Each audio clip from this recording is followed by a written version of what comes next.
permite a mí ir configurando cómo se va conformando la clase empresarial en México o las diferentes configuraciones empresariales de las que nosotros sabemos. El objetivo, como lo dice el mismo texto, era mostrar que para una configuración nos permitía dar cuenta de las relaciones, estructuras, subjetividades, acciones, pero en una articulación multinivel. ¿Qué quiere decir esto? En el nivel macro. Es decir, se fijan, la discusión del texto anterior era en Aguascalientes, una ciudad de provincia, 3 empresas, etc. Ahora nosotros buscábamos ver si podíamos hacer esta misma investigación a un nivel macro, nacional, con las diferentes multiniveles. En ese sentido era reconstruir de nuevo la creación de sentidos de las prácticas empresariales a partir de ciertos códigos. De nuevo les recuerdo, de ciertos códigos que pasan por ese proceso subjetivo, ¿sí? Como parte de ese proceso subjetivo, en interacción con lo social, lo político, lo económico. Es decir, de nuevo, en ese contexto que nos permite a nosotros ubicar las acciones de estos empresarios en ese proceso. Implica diferentes niveles de abstracción y categorías de análisis que van desde lo global, lo regional, norte, noreste, centro, etcétera, lo local, lo micro, que viene a ser la empresa, y también los sujetos. ¿Cuáles son las premisas de partida? Bueno, que la acción empresarial se configura en parte en relación a las presiones estructurales, los campos subjetivos, la cultura y las relaciones de poder, es decir, seguimos manteniendo nuestros mismos supuestos. Y en ese sentido, las prácticas van a seguir sentido en espacios geográficos concretos, era algo importante que teníamos que señalar, fuera país, región, comunidad o empresa, no multinivel, definir en momentos históricos dentro de contextos socioculturales, políticos específicos y ciclos de desarrollo diferenciados. Es decir, de nuevo, en grandes periodos históricos definidos, en este caso, el inicio de la clase del desarrollo industrial, finales del siglo XIX, corte, la revolución, un nuevo periodo, etcétera, ¿no? Entonces, en ciclos definidos que van marcando el desarrollo industrial y al mismo tiempo nos está dando cuenta de cómo se va configurando el empresariado en México. De manera sintética, nosotros planteamos la existencia de 4 configuraciones empresariales y que para entender el significado de la cultura empresarial en México habría que ubicarla en estos procesos históricos y de desarrollo industrial y sus connotaciones en lo regional. ¿Por qué? Porque no solamente desde el centro íbamos a hacer historia, sino iba a abarcar lo que era el nivel nacional, ¿sí? Hacemos 4 periodos, de 1800 a 1910, que es el periodo de Porfiriato e inicio de la industrialización. Este es un periodo importante porque es el germen de lo que podría ser los empresarios y que todavía, como vemos, se han venido reconfigurando históricamente. Y bueno, aquí hay una discusión importante con el resto de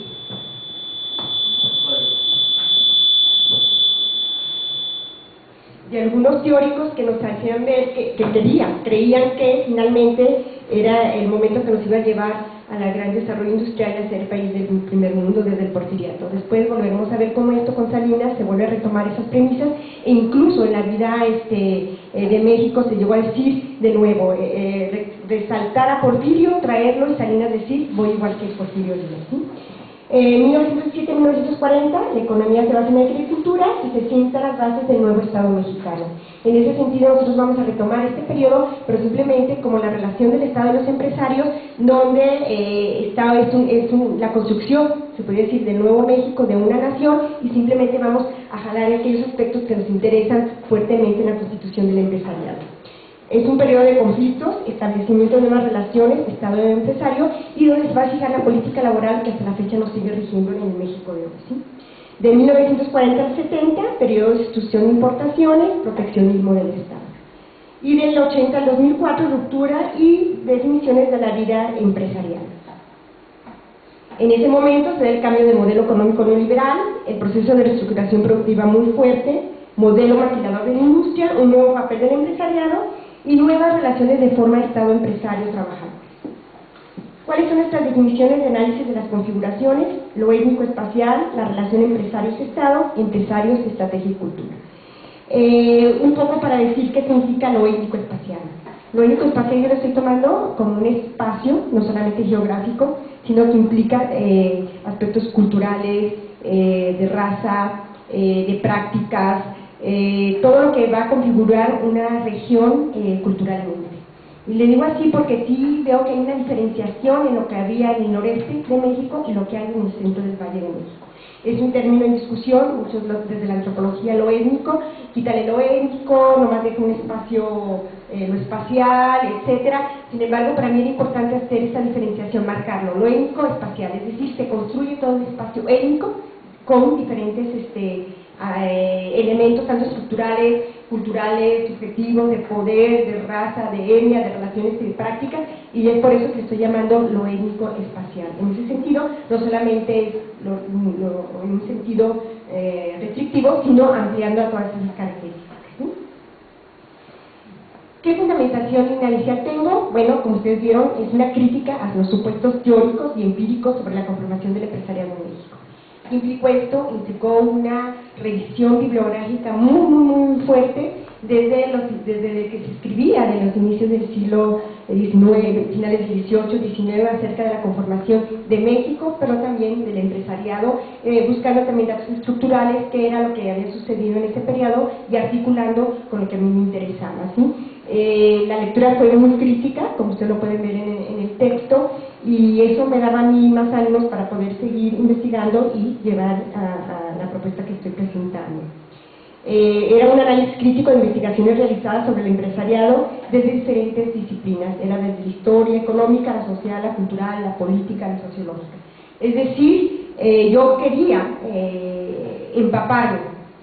Si bien en un primer inicio yo conocía lo que había sucedido con el empresariado en Aguascalientes, ahora me veía obligada yo misma a conocer qué era lo que había pasado en México. Yo no quería quedarme con lo que había sucedido en una región, en una localidad, sino quería ampliar mi visión del empresariado. Y eso me obligó a mí revisar todo esto, ¿sí? ¿Cuál es el método de nuevo? La reinterpretación del discurso, es decir, la reinterpretación del dato, de un dato ya dado. Y eso es muy importante.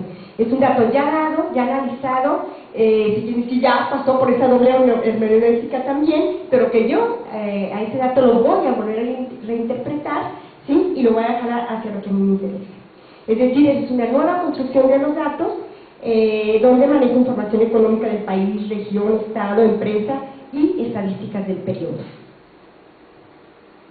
¿Cuáles son los supuestos a debatir? Aquí solamente estoy jalando dos supuestos, pero ustedes pueden ver ahí que estoy discutiendo con, por ejemplo, la posición de Estado empresario, donde implícitamente lo vamos a ver, el contexto solamente está como telón de fondo, la política económica, lo político, el proceso político de México y lo social. Aquí también lo que nosotros buscamos es que el contexto no es externo, no es solamente para adornar los procesos, sino que forman parte de esos procesos que están generando y que precisamente en esa interacción es lo que genera las prácticas, ¿sí? Sin embargo, yo quisiera destacar aquí dos con los que he estado discutiendo fuertemente desde el inicio, que es Heiber. Este es un profesor investigador de la historia económica que él es profesor de Stanford y que tiene mucha influencia en México, sobre todo en la UNAM, en el posgrado de Historia Económica precisamente, donde se vuelve un referente importante para los investigadores nacionales, ¿sí? Y por otro lado, Mario Cerruti, que también es un investigador muy reconocido en México, que está en la Universidad de Nuevo León, en Monterrey, y que él siempre ha estado estudiando empresarios. Estos dos autores me permiten a mí dar la discusión y el debate en aspectos centrales que a mí me interesan. Ellos tienen una visión y una explicación diferente a lo que yo estoy dando a la conformación de la clase empresarial en México, y de ahí que yo estoy discutiendo con ellos, ¿sí? Para Heiber, la gran pregunta es ¿por qué en México se dieron desde el inicio dos polos de desarrollo solamente? El norte y el centro de México, ¿sí? Entonces, ¿cuáles son las explicaciones que ellos dan a esto? Para Heiber, es la falta de relaciones de redes sociales, que serán los factores que habrían condicionado a los mexicanos a un desarrollo industrial sujeto a capitales y hombres de empresas extranjeras. Es decir, imagínense ese periodo, México, indígenas, mestizos, no tenían el conocimiento, no tenían las relaciones sociales con las cuales ellos pudieran llegar a convertirse en empresarios, ¿sí? ¿Cómo es su análisis? El historiador económico, para él lo más importante son las variables cuantitativas, y entonces va a ser todo un ciclo de de análisis histórico con datos estadísticos, ¿sí? Entonces a través de ahí nos va a mostrar cómo México no ha llegado al gran desarrollo, pero también hacia finales de ese periodo va a introducir las teorías institucionalistas, ¿no? Y las cuestiones legales, es decir, en ese periodo México no tenía instituciones fuertes, serias, y por lo tanto pues, no existían leyes que permitieran en ese sentido generar las condiciones de seguridad legales para el desarrollo industrial, ¿sí? Por otro lado, Mario Cerruti es el extremo. Si aquí hay un determinismo económico de raza o de situación, para Mario Cerruti es la región la que nos va a explicar el resto del desarrollo industrial. A partir de la región nosotros podemos explicar lo que sucede en México, ¿sí? ¿De cuál región? Por supuesto del noroeste, ¿sí? Y también la región va a determinar la acción de los sujetos. El que los empresarios estén en Monterrey, que hayan nacido en Monterrey y sus condiciones geográficas son lo que va a permitir el desarrollo de este empresariado, ¿sí? Va a tomar los conceptos de bolsones económicos y sociedades periféricas todavía en el año 2000. ¿Qué quiere decir bolsones económicos? Ahí se generó un bolsón económico que generó las condiciones para que estos empresarios pudieran ser exitosos, ¿sí? La explicación tiene que ver, por ejemplo, con la cercanía con Estados Unidos. No negamos su importancia, es muy importante, pero no es solamente eso. El que se haya podido desarrollar un mercado interno y externo, ¿dado a qué? A la cercanía con Estados Unidos y con estos hombres de negocios, y a las redes de familias que se generaron entre las familias del norte de México, ¿sí? Es decir, explicaciones estructuralistas y deterministas. Una es económica, otra económica, pero también geográfica, ¿sí? Entonces con estos son de los que me interesaría a mí discutir, aunque realmente el texto está discutiendo con todos, sino jalo estos como un ejemplo de la discusión que están dando, ¿sí? ¿Cuál sería la contrapropuesta que estoy proponiendo? Bueno, que los aspectos estructurales presionan actuar bajo ciertas circunstancias, no escogida por los hombres, no escogieron nacer en el noreste, no escogieron estar en ese momento, etcétera, ¿no? Pero además consideramos que la acción es una construcción en la que los hombres intervienen de manera activa, entretejiendo en simultaneidad entre ellos su propia historia, y que ante los márgenes de acción y los límites impuestos por las desventajas dadas por la historia, es decir, para ellos no podían remontar esa historia, estaba dada, ya no habría nada que hacer.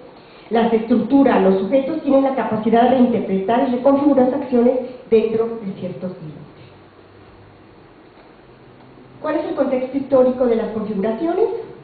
De nuevo, el contexto del cual partimos es de los dos polos de desarrollo que se mantienen desde el porfiriato a la actualidad, es decir, actualmente se mantienen esos dos polos de desarrollo, el norte y el centro de México.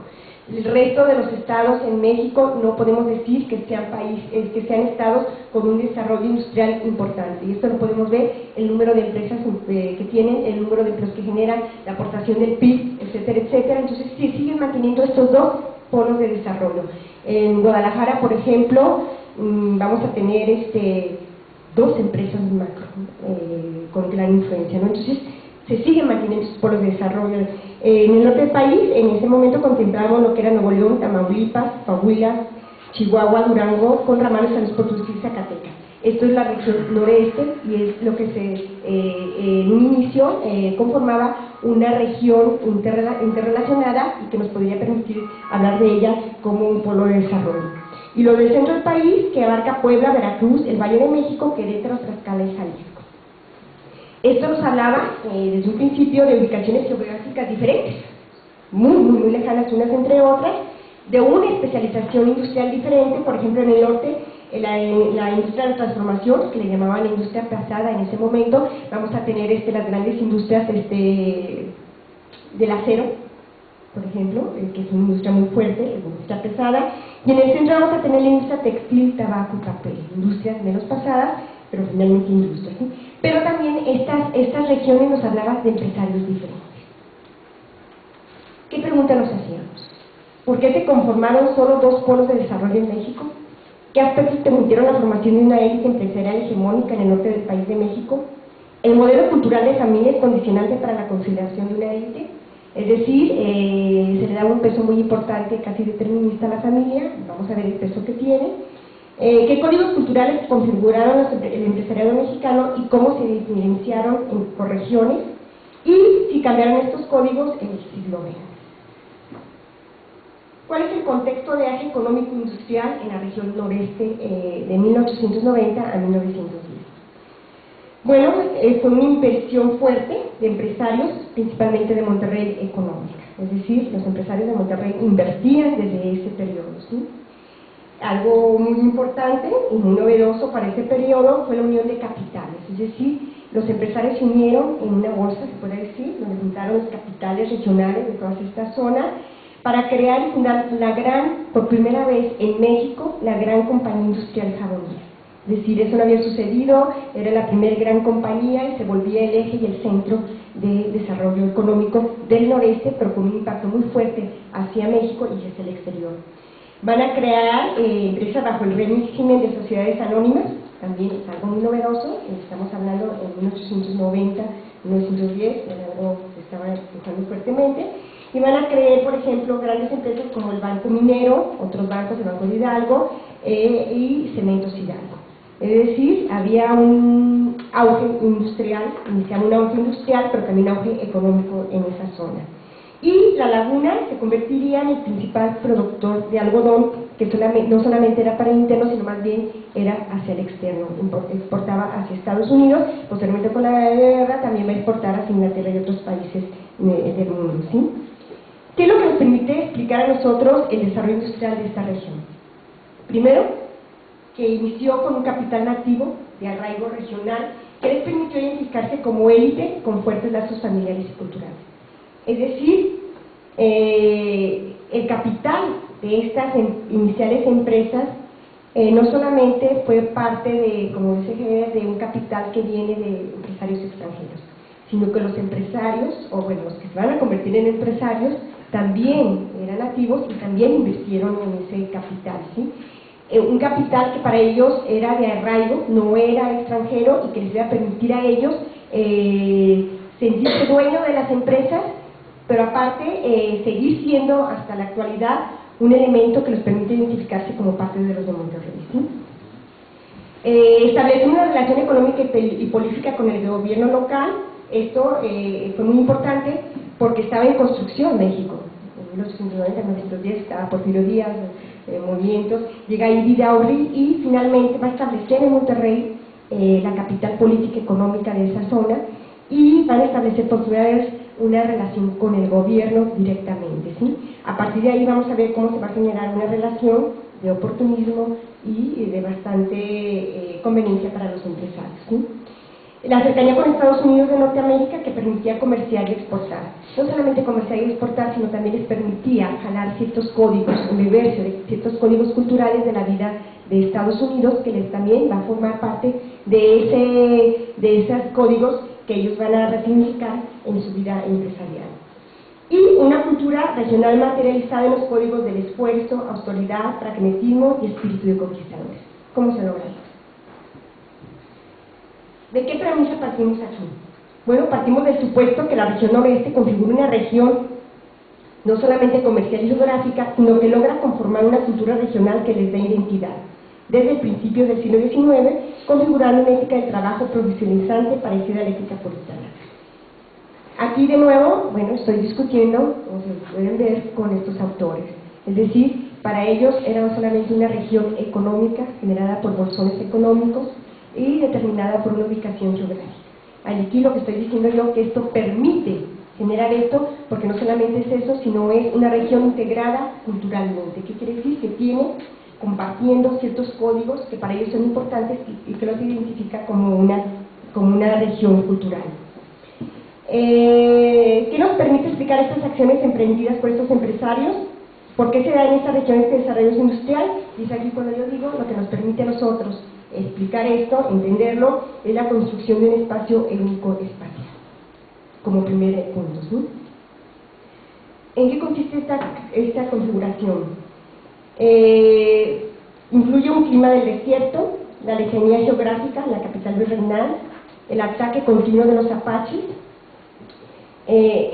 la cercanía con Estados Unidos, que les va a permitir una incursión en la industria, les va a jalar ciertos códigos como el pragmatismo en los negocios y crear una propia cultura. ¿Qué significaba el clima del desierto? ¿Qué es esto? Su ubicación geográfica.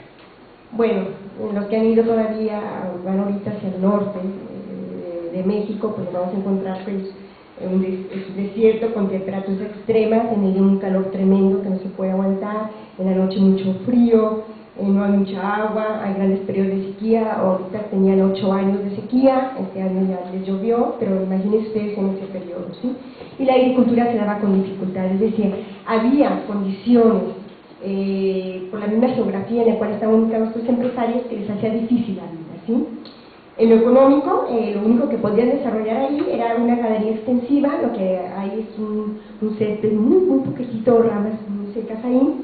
Eso hacía, y todavía sigue siendo uno de los pivotes de la industria agroganadera en el norte, la ganadería, ¿no? Todavía se sigue dando ahí el pastoreo de estos animales y sigue siendo muy buena su carne, ¿no? Y eso hacía que no fuera encerrado, que los animales anduvieran libres y que se dedicaran a cuidar estos empresarios o estos trabajadores a estos animales, ¿sí? Pero aparte, el llegarlos a vender, el tener contacto con otros estados, implicaba grandes travesías, ¿sí? Por el desierto, y esto pues peligró con los maniantes. Había lo que siempre, ¿cómo se llama? Los que roban los animales, aventeros, siempre estaban enfrentándose con ellos, había hambre, había sed, eran condiciones difíciles. En momentos, algunas narraciones nos cuentan cómo salían, y tardaban 1 mes, 2 meses en regresar, aquellos que salían con en estas travesías por el desierto. Es decir, se va a generar una cultura de los pioneros del desierto, una lucha permanente por la sobrevivencia y por el dominio sobre la naturaleza. ¿Por qué? Porque ellos estando ahí, tenían que estar ahí, enfrentando la lluvia, el frío, la escasez de agua, el enfrentamiento con los demás, ¿sí? Es decir, todavía si ustedes pueden ver las películas de la época, todavía ahora, cómo reflejan esa cultura del vaquero, ¿no?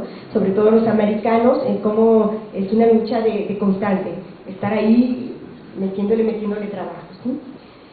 Por otro lado, la cercanía con Estados Unidos, sufrían ataques continuos de los Comanches. Eso llevó a que esta gente, y estoy hablando en general de la población, se hiciera llegar de rifles, pistolas para combatir a estos Comanches, ¿no? Es decir, se defendían y llevaban sus propias luchas, no dependían del gobierno, no iban a esperar a que llegara el gobierno desde el centro de México para poder enfrentar a los Comanches, sino ellos mismos enfrentaban a estos Comanches y luchaban contra ellos, ¿sí? Ellos llegaron a armar a otras personas que trabajaban en sus ranchos para que enfrentaran también. No había instituciones que establecieran las leyes o normas sobre las cuales deberían de ellos basarse para su comportamiento, sino que era la ley del desierto, es decir, el más rápido, la solución más pragmática y la lucha por defenderte, si no ahí vas a quedar, ¿sí? Es decir, era una vida en peligro constante, falta de agua, había bandidos, y esto configuraba un espíritu de lucha, de autosuficiencia y de crear sus propias leyes. Eso va a estar muy presente en ellos hasta la actualidad, de tal manera que se va a reflejar en ¿qué? En su desprecio a las leyes, al Estado, y queriendo imponer su propia autonomía, ¿sí? Cada quien aplicaba su ley y se genera la cultura del vaquero, solo sobreviven los más fuertes. Y así se empieza a generar la mitología de ser norte, ¿sí? Y bueno, todavía a la fecha se sigue diciendo el norteño, la mitología del norteño, los vaqueros, cómo se visten, cómo hablan fuerte, cómo diferente del centro todavía se manifiesta, ¿no? Son directos, te dicen esto, mientras que en el centro es otra la cuestión.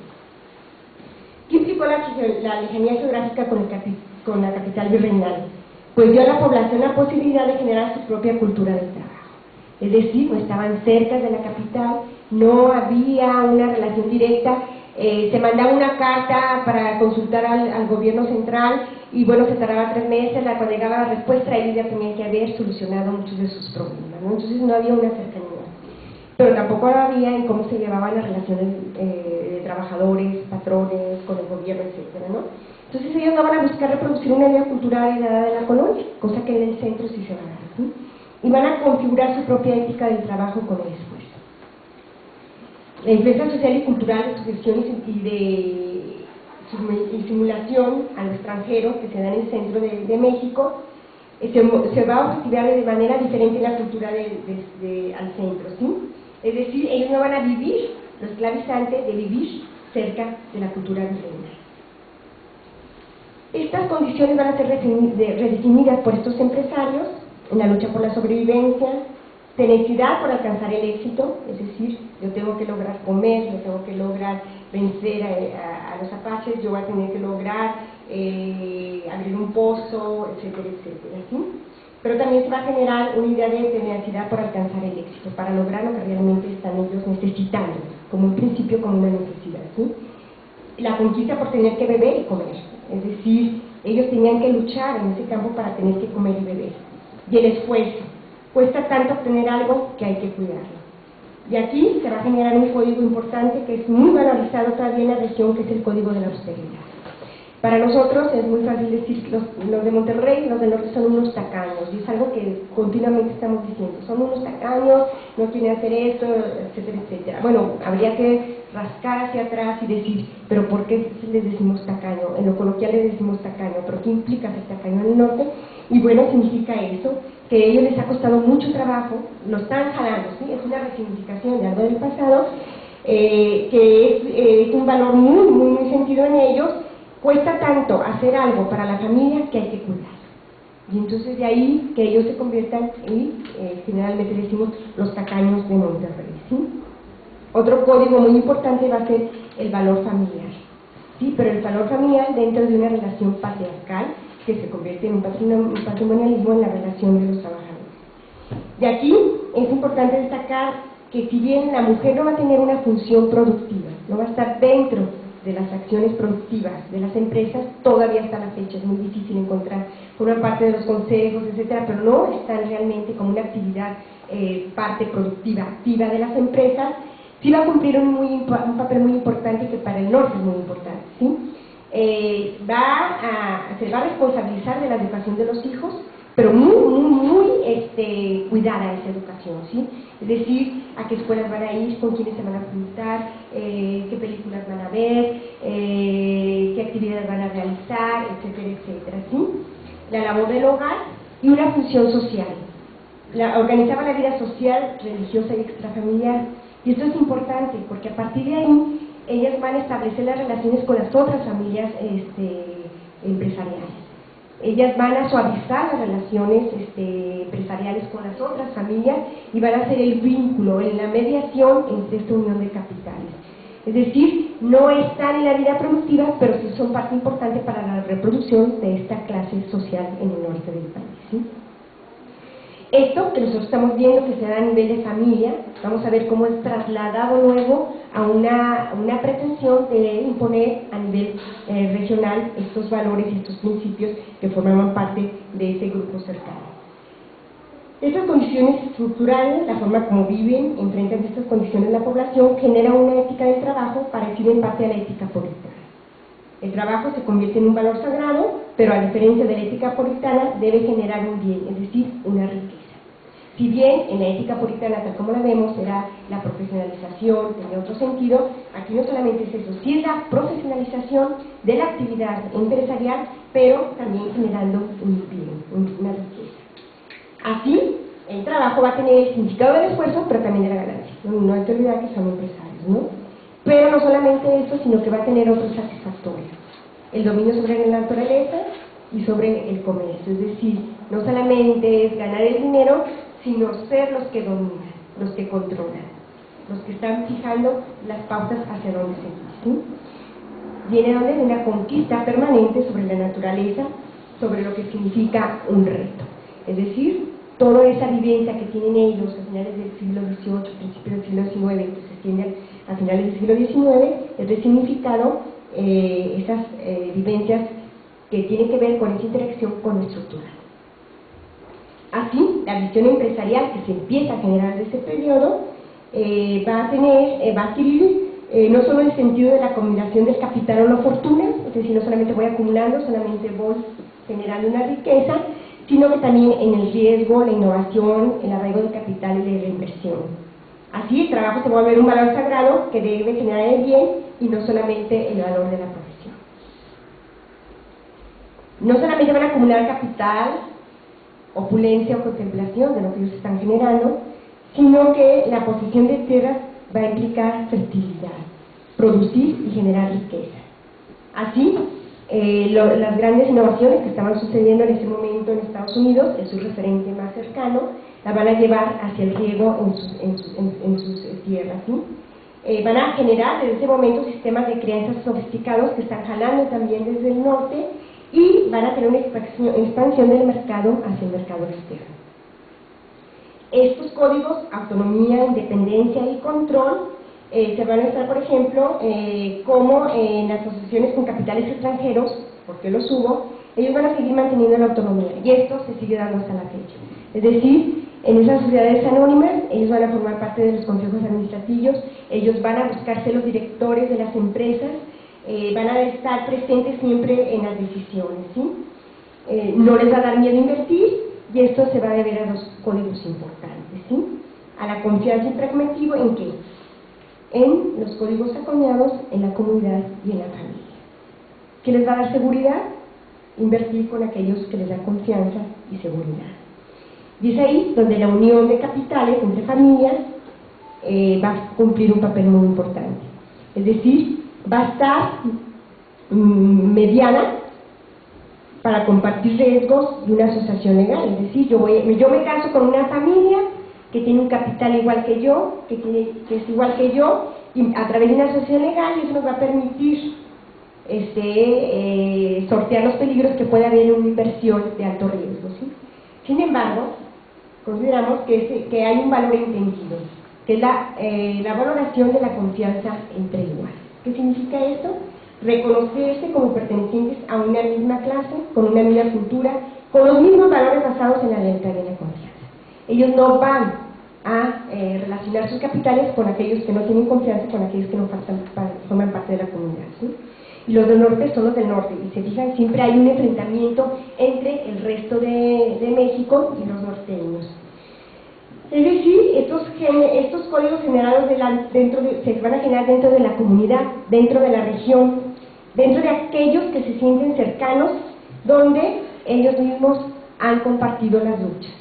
Era el inicio de una nueva clase social, es decir, desde mi punto de vista es de aquí donde se empieza a generar esa clase social en el norte del país, noreste del país. Sin embargo, como vamos a ver, el noreste no va a tener un crecimiento igual, y poco a poco los que se van a convertir en hegemónicos van a ser solamente los del norte, es decir, los norteños, básicamente los que están en Nuevo León, ¿sí? ¿Qué es lo que genera esta clase? Pues yo digo que una región y una familia es cuando van a adquirir sentido, un sentido que les va a generar a ellos una integración. ¿Qué es el primer cierre que podemos hablar de esta articulación entre lo estructural, lo cultural y las prácticas que estaban generando en ese momento? Bueno, que a mitad del siglo XIX ya había una región integrada culturalmente. Eso es bien importante porque para todos solamente era una integración económica, ¿sí? Que la integración del poder político, económico, militar en Monterrey significó reconocer la región integrada culturalmente. Es decir, cuando llega a instalarse ahí Vidaurri, no es porque era una región que formaba parte del noreste, sino porque significaba realmente el centro de las actividades económicas de esa región, ¿sí? Y que también hablaba de una integración donde había valores entendidos. Imagínense ese periodo, revueltas, luchas armadas, todo lo que estaba pasando en ese momento, y Monterrey encontraba una región cerrada, integrada culturalmente. Entonces no era cualquier región la que estábamos hablando en ese periodo. Es decir, es el inicio de la relación de los empresarios también con el poder político, elemento que va a jugar un papel muy importante en la configuración del empresariado bajo los códigos de oportunismo y lealtad. Ustedes pudieron leer ahí cómo la relación con Vidaurri finalmente es una relación de oportunismo y lealtad, pero ¿cómo se logra esa relación de lealtad? En la unión de capitales. El hijo de Vidaurri se va a casar ¿con quién? Con la hija de los grandes empresarios que estaban en ese momento en Monterrey. Y es importante verlo ahí porque a partir de estas relaciones que se van generando ahí, se va a generar una clase media también en Monterrey, que va a ser un detonante muy importante, donde los profesionistas van a jugar muy importante en estas empresas. El pasar rápidamente de comerciantes a empresarios industriales con un capital de arraigo regional. ¿Por qué arraigo regional? Los capitales no van a huir, los capitales no van a salir de ahí, los capitales se van a quedar en Monterrey y van a reinvertirse en Monterrey, a diferencia de lo que estaría pasando en el centro de México, ¿sí? Es decir, establecer una relación política económica con Vidaurri, que era el poder político en general, una cultura racional basada en la tenacidad, esfuerzo, autoridad y espíritu de conquista y pragmatismo. Estos valores no solamente estaban en los empresarios que estaban conformando como clases, sino en toda la región, ¿sí? Es decir, jugaban un papel importante en toda la región. Configuraron otro sentido a la vida empresarial y un trabajo y una ética del trabajo. Aspectos estructurales, culturales, una visión del mundo, donde ciertos códigos intersubjetivamente eran reconocidos y los voy a identificar como parte de una región cultural relativamente cerrada y como parte de una élite. Entrar a Monterrey, formar parte de grupos o simplemente de llegar ahí como visitante, todavía sigue siendo difícil. Uno llega y todavía siguen diciendo haz patria, patria chilano, ¿no? Es decir, ahí es una cultura muy, muy cerrada, cada vez menos, pero sigue siendo una cultura muy cerrada. Aquí nosotros le llamamos esta la configuración de un empresariado donde la ética puritana va a jugar un papel importante en su conformación. ¿Qué pasaba en ese mismo periodo en el centro de México? ¿Cuáles son las condiciones climáticas que había? La diferencia, ¿no? Y todavía la podemos ver ahora. Un clima privilegiado, el DF es un clima privilegiado, parece que tenemos aire acondicionado permanente, pero siempre estamos en una temperatura equilibrada, ¿no? Lluvias constantes en ese periodo, las tierras muy productivas, hay una vecindad con la Ciudad de México y el espacio geográfico pues fue donde se sentó la colonia, política, cultural y económicamente. Querétaro, Puebla, Jalisco, México, San Luis Potosí, bueno, no San Luis Potosí está más hacia allá, pero todo esto fue donde se sentó la cultura virreinal, ¿no? Aquí nosotros partimos de la premisa que la influencia cultural generada por este hecho encontramos en los códigos empresariales objetivados en una visión de cómo realizar la actividad empresarial que va a permear la visión cotidiana de la población en general. Aquí quiero hacer esto, es decir, no solamente los empresarios, sino es lo cotidiano de toda la población, ¿sí? No es que, sino que nosotros lo que buscamos es jalar estos códigos que se generan en estas condiciones, cómo son resignificados en la práctica empresarial, pero también los podemos jalar y ver cómo se manifiestan o materializan en los trabajadores, en las amas de casa, en cualquier otra persona, ¿sí? Es decir, cómo son resignificados, solo que yo los estoy jalando para la actividad empresarial. ¿Cómo era el capital y el comercio en el siglo XIX? Bueno, a diferencia del norte, los extranjeros eran los que sustentaban el capital y realizaban las actividades de comercialización. Punto importante de diferencia. Entonces, los códigos culturales van a definir con relación a la cultura mexicana y a la colonia, cosa que no sucede allá era con el desierto, con Estados Unidos, etc. ¿Sí? Y aquí los hombres de negocios se van a acostumbrar a una situación de privilegios, merecedores de una vida palaciega. ¿Por qué? Por haber conquistado México, por apoderarse de sus tierras y disponer de una obra de mano barata. Es decir, eso ya estaba presente aquí. También, y aquí entra un código importante que va a ser la superioridad racial. Es decir, por ser españoles, franceses, en un país de indígenas y mestizos. Y esto es muy fuerte. Todavía podemos encontrar aquí cómo se generan un montón de clubes donde el club de los franceses, el club de los españoles, que todavía están presentes, una diferenciación muy fuerte, y todavía vamos a encontrar restaurantes donde llegas tú y van los puros españoles, o en Guadalajara, por ejemplo, que le llaman el club de los franceses, algo así. Es decir, hay un ambiente de superioridad muy fuerte en general, y en particular, quienes van a ser los que van a ostentar el capital, pues van a ser estos extranjeros, ¿no? Ellos se conocían como europeos, como clase alta, como raza. ¿Qué valores les identificaba y les hacía reconocerse a ellos como tales? Vestirse bien. Y eso es algo que lo vamos a ver, todavía es muy fuerte en los empresariados del DF. Si ustedes comparan cómo se viste un empresario del norte y un empresario del DF, totalmente una diferencia muy fuerte. Es decir, se siguen manteniendo muchos de estos códigos, ¿sí? Tener buenos modales, viajar a Europa, gusto por la riqueza y los lujos. Admiración por lo que sucedió en Europa, por el desarrollo industrial, descubrimientos científicos aplicados a la tecnología, la doctrina positivista de orden y progreso. Ojo, no es que los de Monterrey no les gustara, no sintieran un aprecio por el desarrollo industrial o la tecnología, solamente que el significado y sentido que le van a dar a eso va a ser muy diferente al que se le da al centro de México, ¿sí?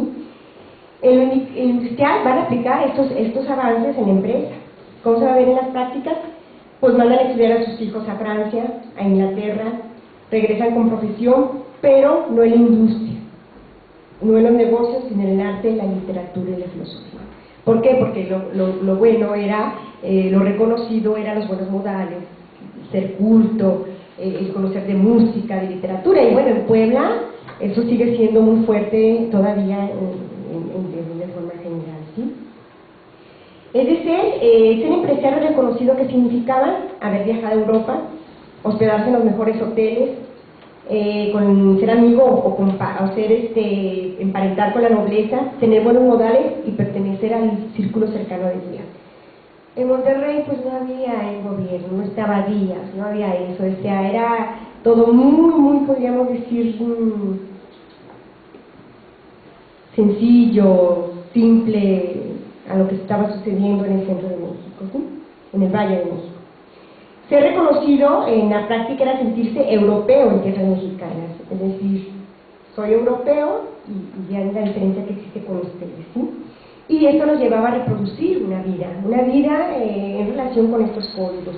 En la industria era implementar la alta tecnología, tener una administración racional, es decir, ellos buscaban implementar todos esos avances que se estaban dando en el exterior de México, traerlos hacia aquí.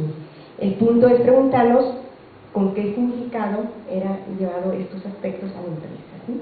Había una veneración a la tierra buscando el simio con la nobleza europea, es decir, no era para trabajar, sino era para descansar, para tener crianza de buenos caballos, poder invitar a la nobleza a pasear por ahí, etcétera, etcétera, ¿no?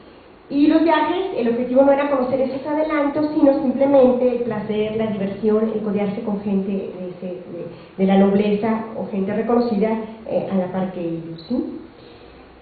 En lo económico, político, ¿qué sucedía? Bueno, se estableció un entramado de relaciones basadas en clientelismo, lealtades y favoritismos.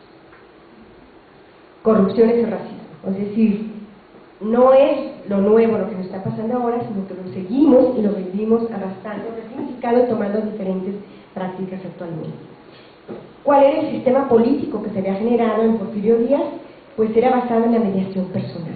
Es decir, lo marcaban las relaciones personales, aquellos que estaban cercanos a él, pero ¿qué significaba estar cercano a él? ¿Sí? Pues los políticos, tener un capital, ser parte de los científicos. Y acuérdense que los científicos que estaban con toda la ideología de orden y progreso se vuelven el centro ideológico y político que nutría a Díaz. Y eso se va a desparramar, todo eso a nivel nacional era la pretensión, pero su centro era el Valle de México, la capital, ¿sí? Es decir, ser empresario en esta región se refuncionalizó su cultura colonial, es decir, aquello que venía jalándose desde la colonia con lo de Díaz, ¿sí? Y se va a mostrar en la vida productiva, cultural y social del país.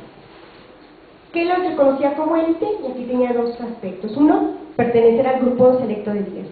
Aquí no se podía crecer si no eras del grupo de Díaz, ¿sí? Es decir, no había esa capacidad de generar tu propio capital.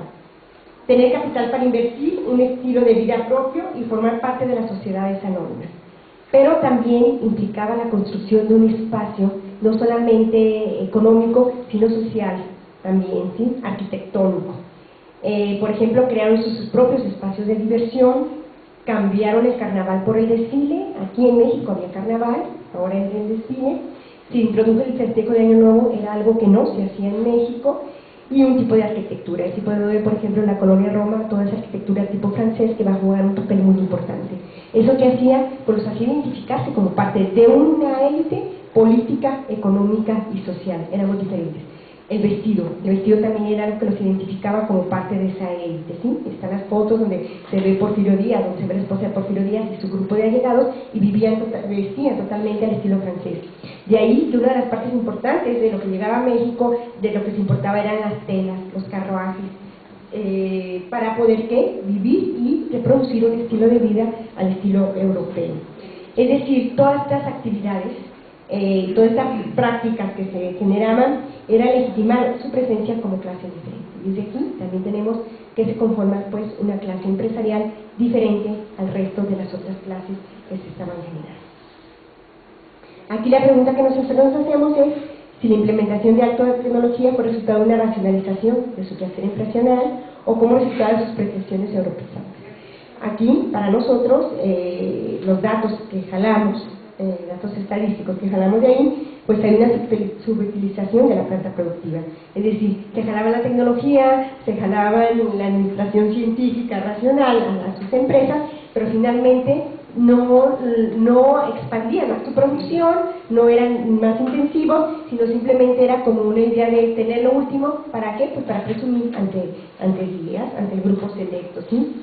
La posesión de tierras no era para producir, la mayoría eran dueños ausentes. Hay toda una investigaciones, como ustedes pueden ver, de cómo se hace referencia a ese tipo de administradores que estaban en esas tierras, donde lo que menos importaba era la producción, sino era un sinónimo de riqueza, de opulencia, de placer tenerlos, ¿sí? Y en ese sentido, ahí, para mí, tienen significados diferentes estos aspectos, ¿sí? Se generó una élite empresarial que se manejaba con base a relación diferente en relaciones laborales y empresariales basados en la colonia, heredados desde la colonia más bien. Y así el concepto de empresario era de amo y señor, ¿sí? Ellos regían la vida de los trabajadores.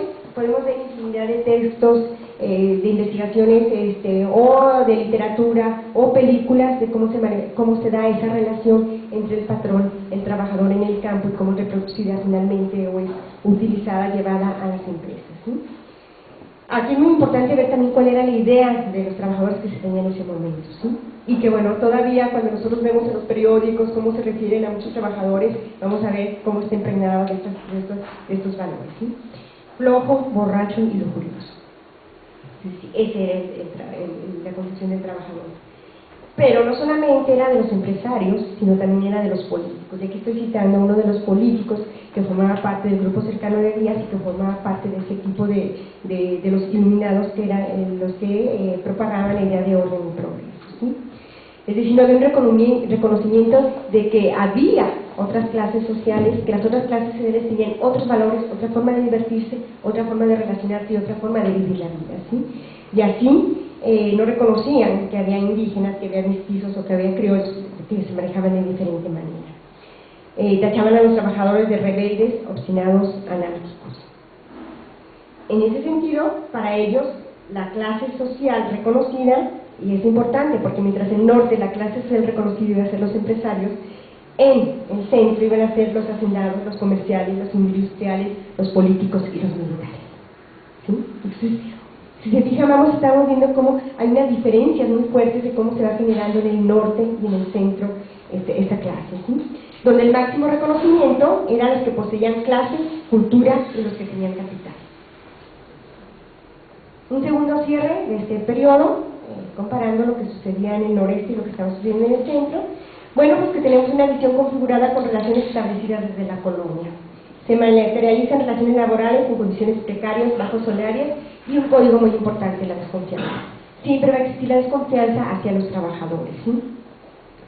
Un ejemplo de esto lo podemos ver en cómo en Monterrey se confiaba en los trabajadores, esto también entre comillas, pero había un acercamiento hacia los trabajadores, donde el empresario trabajaba con ellos, se ensuciaba las manos con ellos. Además, todavía si vemos los desplegados que sacan ahora de FEMSA y de Garza Sada en los periódicos, y cuáles son los valores de Garza Sada. Si se fijan, hay una exacerbación hacia la figura de estos empresarios, donde ellos convivían con los trabajadores y trabajaban a la par de ellos, ¿no? En México, en el centro de México, no va a suceder eso, porque no era ensuciarse las manos, ¿sí? Y ellos no lo iban a hacer, ¿sí? A la empresa la veían más como la posibilidad de tener dinero, prestigio y lujo, y no como una acumulación de capital. Y ese es otro punto importante de diferenciación. Es decir, la ética del trabajo que se generaba en México no hacía honor al trabajo. Es decir, los empresarios no tenían por qué desgastarse en el trabajo, en la actividad diaria. Para eso estaban quienes, los administradores, los otros. Ellos lo que tenían que hacer es vivir bien y gozar del privilegio de la clase o de los beneficios que tenían, ¿sí? Entonces, no era valorizado por el trabajo que hacían estos empresarios. Mientras que en el Monterrey vamos a ver que el trabajo era un valor muy fuerte en él, ¿sí? ¿Qué lo definía ser empresario? El origen, el roce social y la propiedad del capital. Estos empresarios van a diversificar, van a ser los primeros que van a diversificar sus inversiones, no las van a tener solamente en industria, sino en el comercio, ventas, etcétera, ¿sí?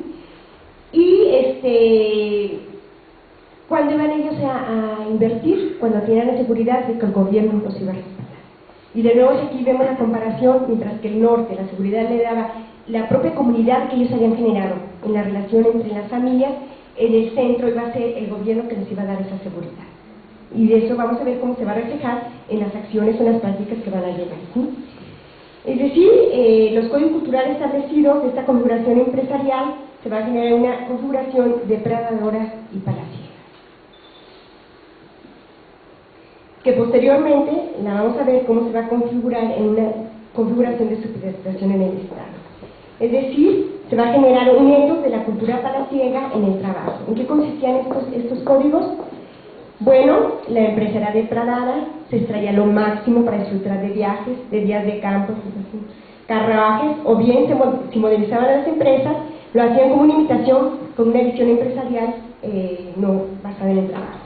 Lo importante no es el trabajo, sino el reconocimiento social, la importancia de las relaciones personales, compadrazgos, parentescos, amiguismo, adulación. Es decir, las relaciones personales se van a volver muy importantes en esta configuración para presumir de sus relaciones con la nobleza y amistad con el presidente. Conclusión del periodo. La configuración del empresariado mexicano en el periodo 1890-1910 entraron en múltiples arreglos, no podemos hablar de un solo tipo de empresario, aun cuando ciertas condiciones estructurales parecían igual para todos. Es decir, estaban en el mismo periodo, había condiciones estructurales parecidas, sin embargo la forma de interactuar con ellas y de significarlas va a ser diferente en los dos.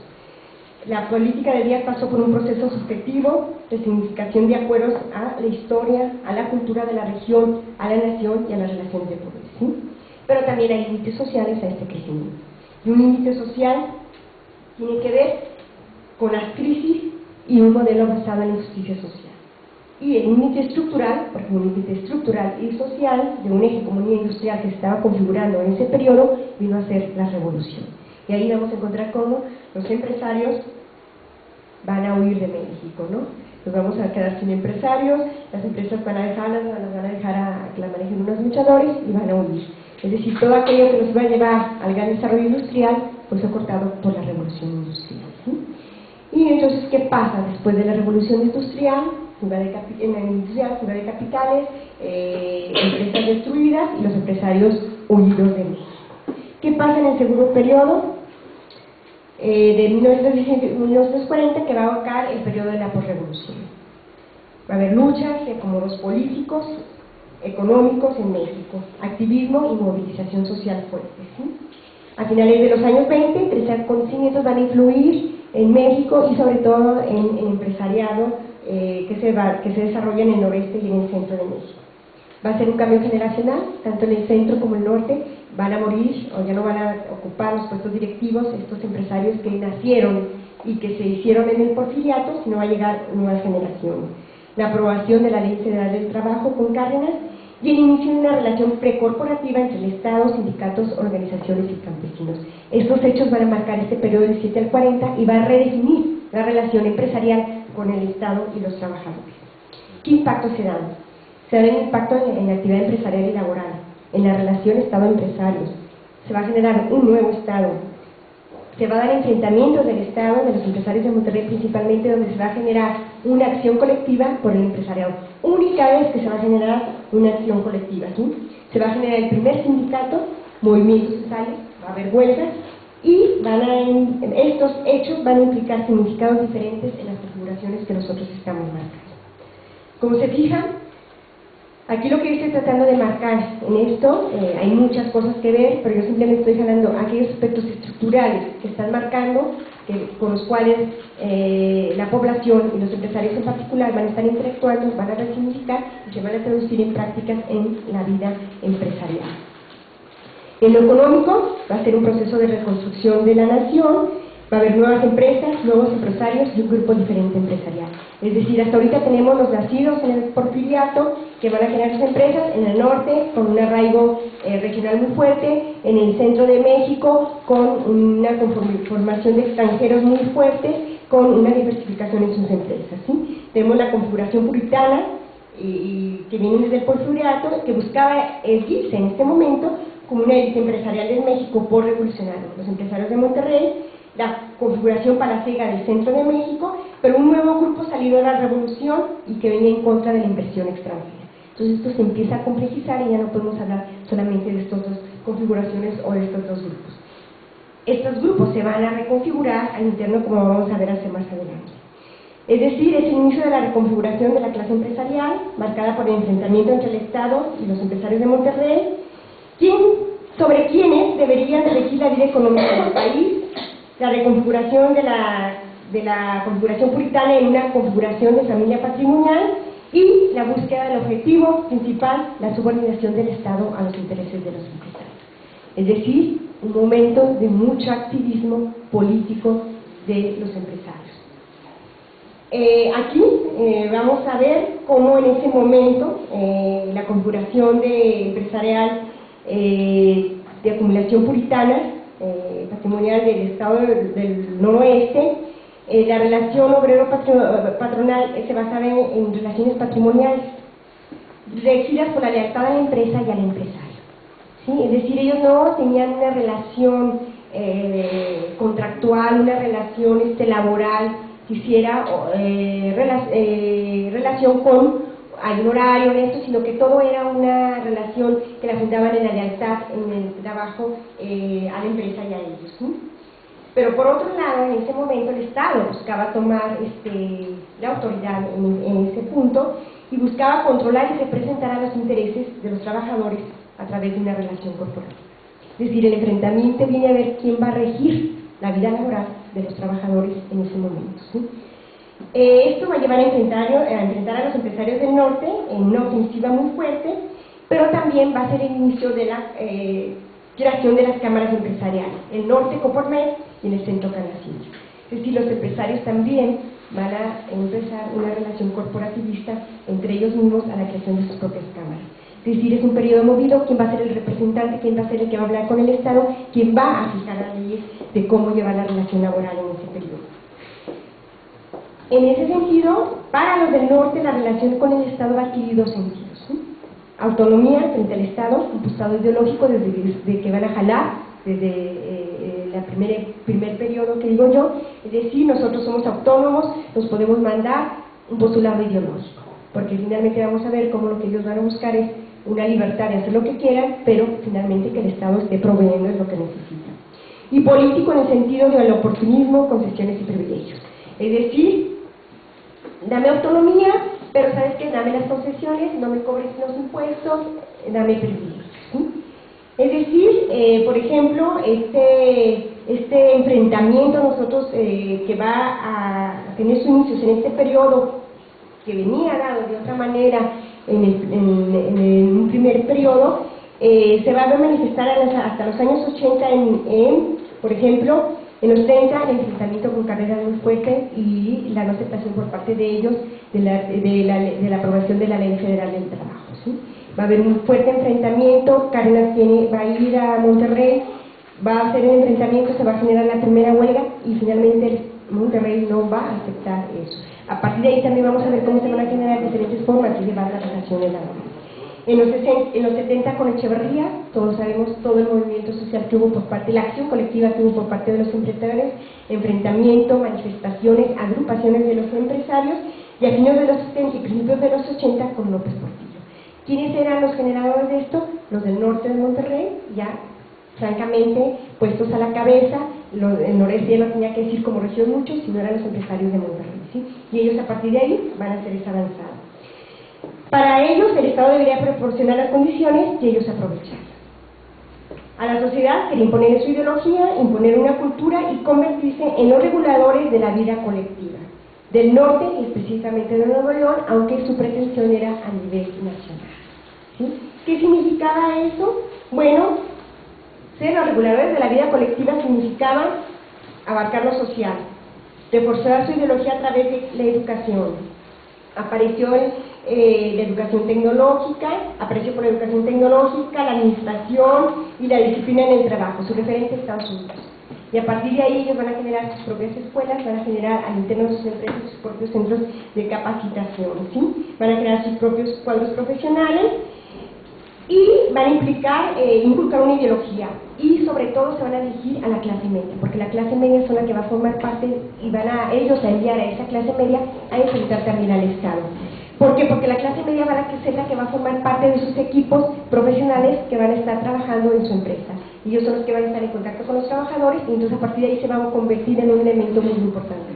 Pero no solamente son a los empresarios, no solamente son a esa clase media, no son solamente los profesionistas, sino también a su familia, se vuelve muy importante el inculcarles un tipo de educación de acuerdo a su ideología. En los clubes sociales, diversiones, eventos caritativos, su presencia en ceremonias de la iglesia, caridad con el padre, o sea, todo era reforzado, era hecho para reforzar y regular la vida en general, sin menoscabo de la productividad. Es decir, los clubes, desde ahí empezaban caritas, empezaban publicaciones, y todo era reforzar la diferencia entre los patrones, los trabajadores, el resto de la sociedad, pero para que todo fuera un bien común, tenía que ser a través del trabajo. El trabajo era el centro que ellos decían que les daba la identidad, y así es como lo han seguido explotando. Pero para eso hay que ser productivos sin dejar de tener las otras actividades. Así el sermón de la iglesia, si uno revisa los sermones que se daban en ese periodo, hablaban de cooperación entre burguesía y obreros. Así era como se referían ellos, ¿sí? Y remarcaban la diferencia entre ellos y lo hacían ver como algo natural y que debía de aceptarse así. Entonces, la iglesia, los empresarios y el gobierno van a tratar siempre de estar llevando a cabo y reforzando esa ideología. Así legitimaban la presencia de los empresarios como una familia patrimonial, imponiendo a la sociedad a ciertos códigos. Respeto, y el respeto, como lo ven, sinónimo de qué? De obediencia a los empresarios, ¿sí? Ellos generaban y daban trabajo, entonces por lo tanto se les debía respeto hacia esos trabajadores. En lo empresarial, la organización familiar se mantenía como una élite, privilegiando la relación patriarcal y ofreciendo recursos de prestigio al grupo acordado por la familia, donde la familia se volvía el centro de sus relaciones y negociaciones, es decir, los acuerdos de relaciones entre familia y entre las familias eran muy fuertes. Es decir, las grandes capitales, la relación matrimonio se convierte en el eje de las relaciones entre los empresarios.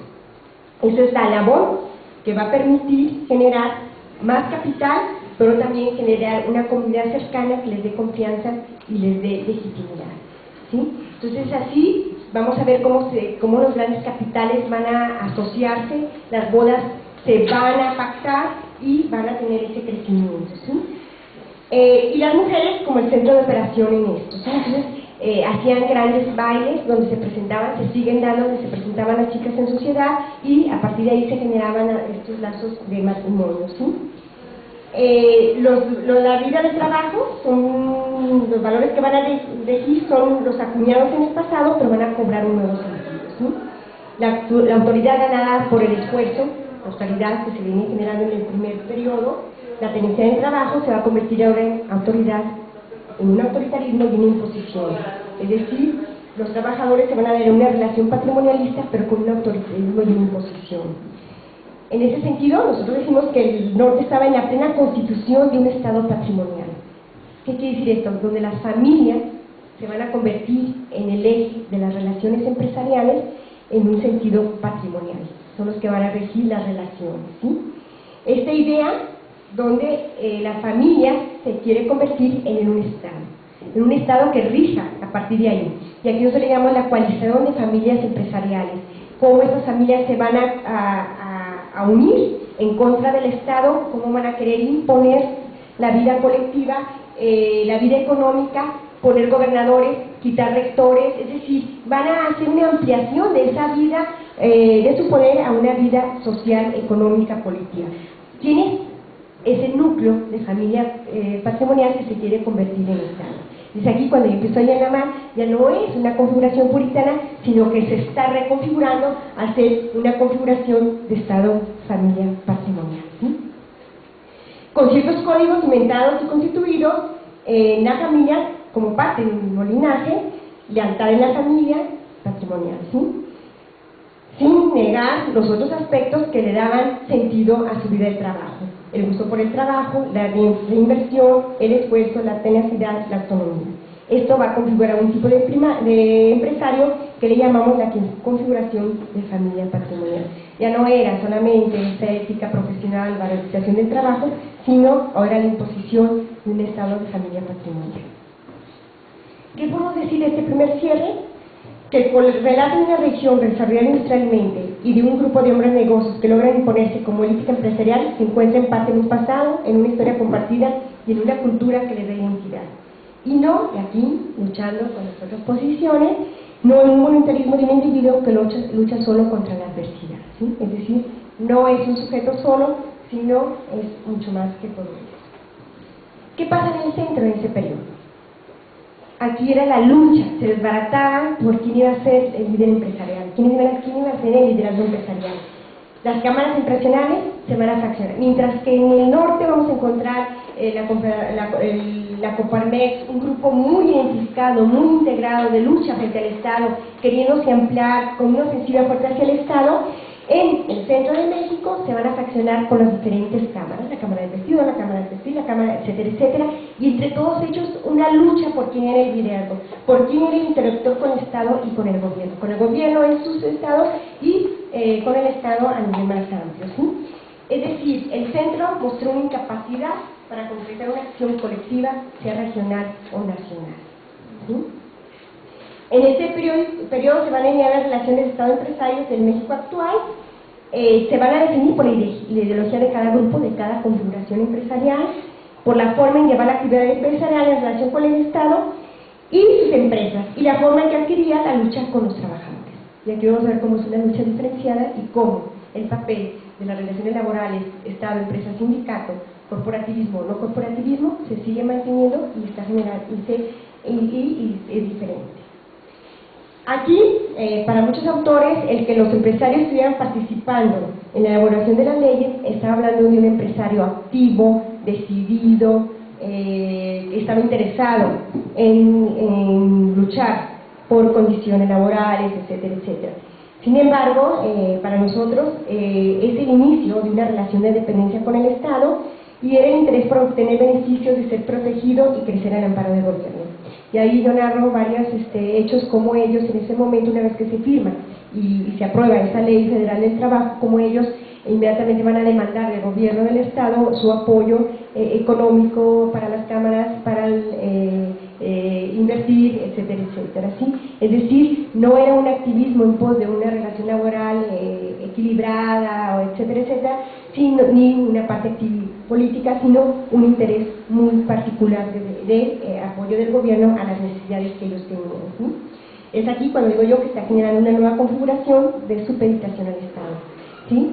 Era palaciega, era depredadora, pero en este periodo va a pasar de supeditación al Estado, sin negar que van a prevalecer ciertos códigos culturales que la definían como esa configuración, ¿sí?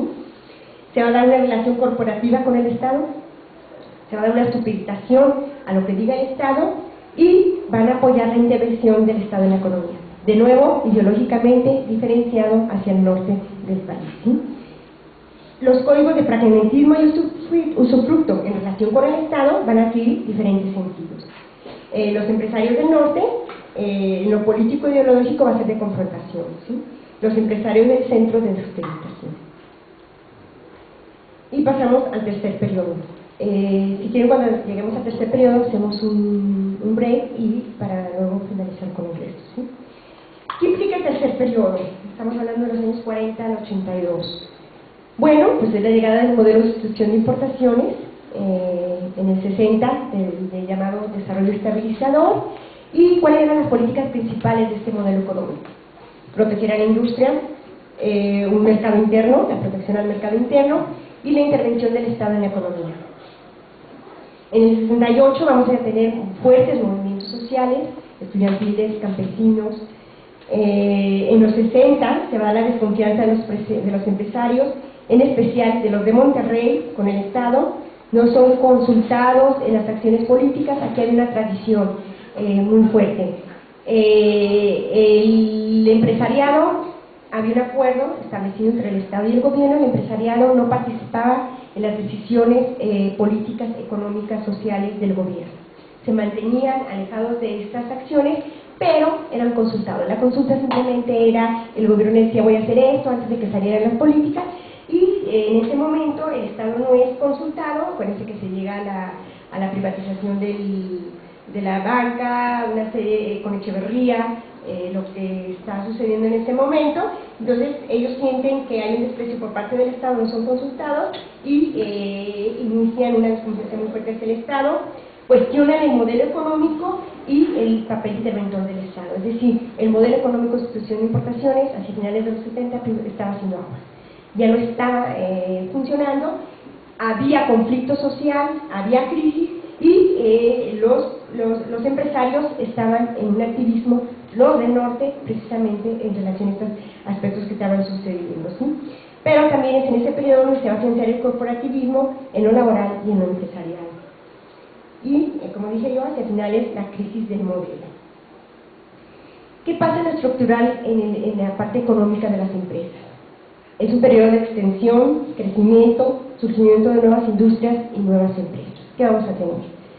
Las empresas van a crecer, hay nuevas empresas, nuevas industrias, como la petroquímica en el norte, que ahora tienen decadencia como empresarios del norte, pero que otros son retomados.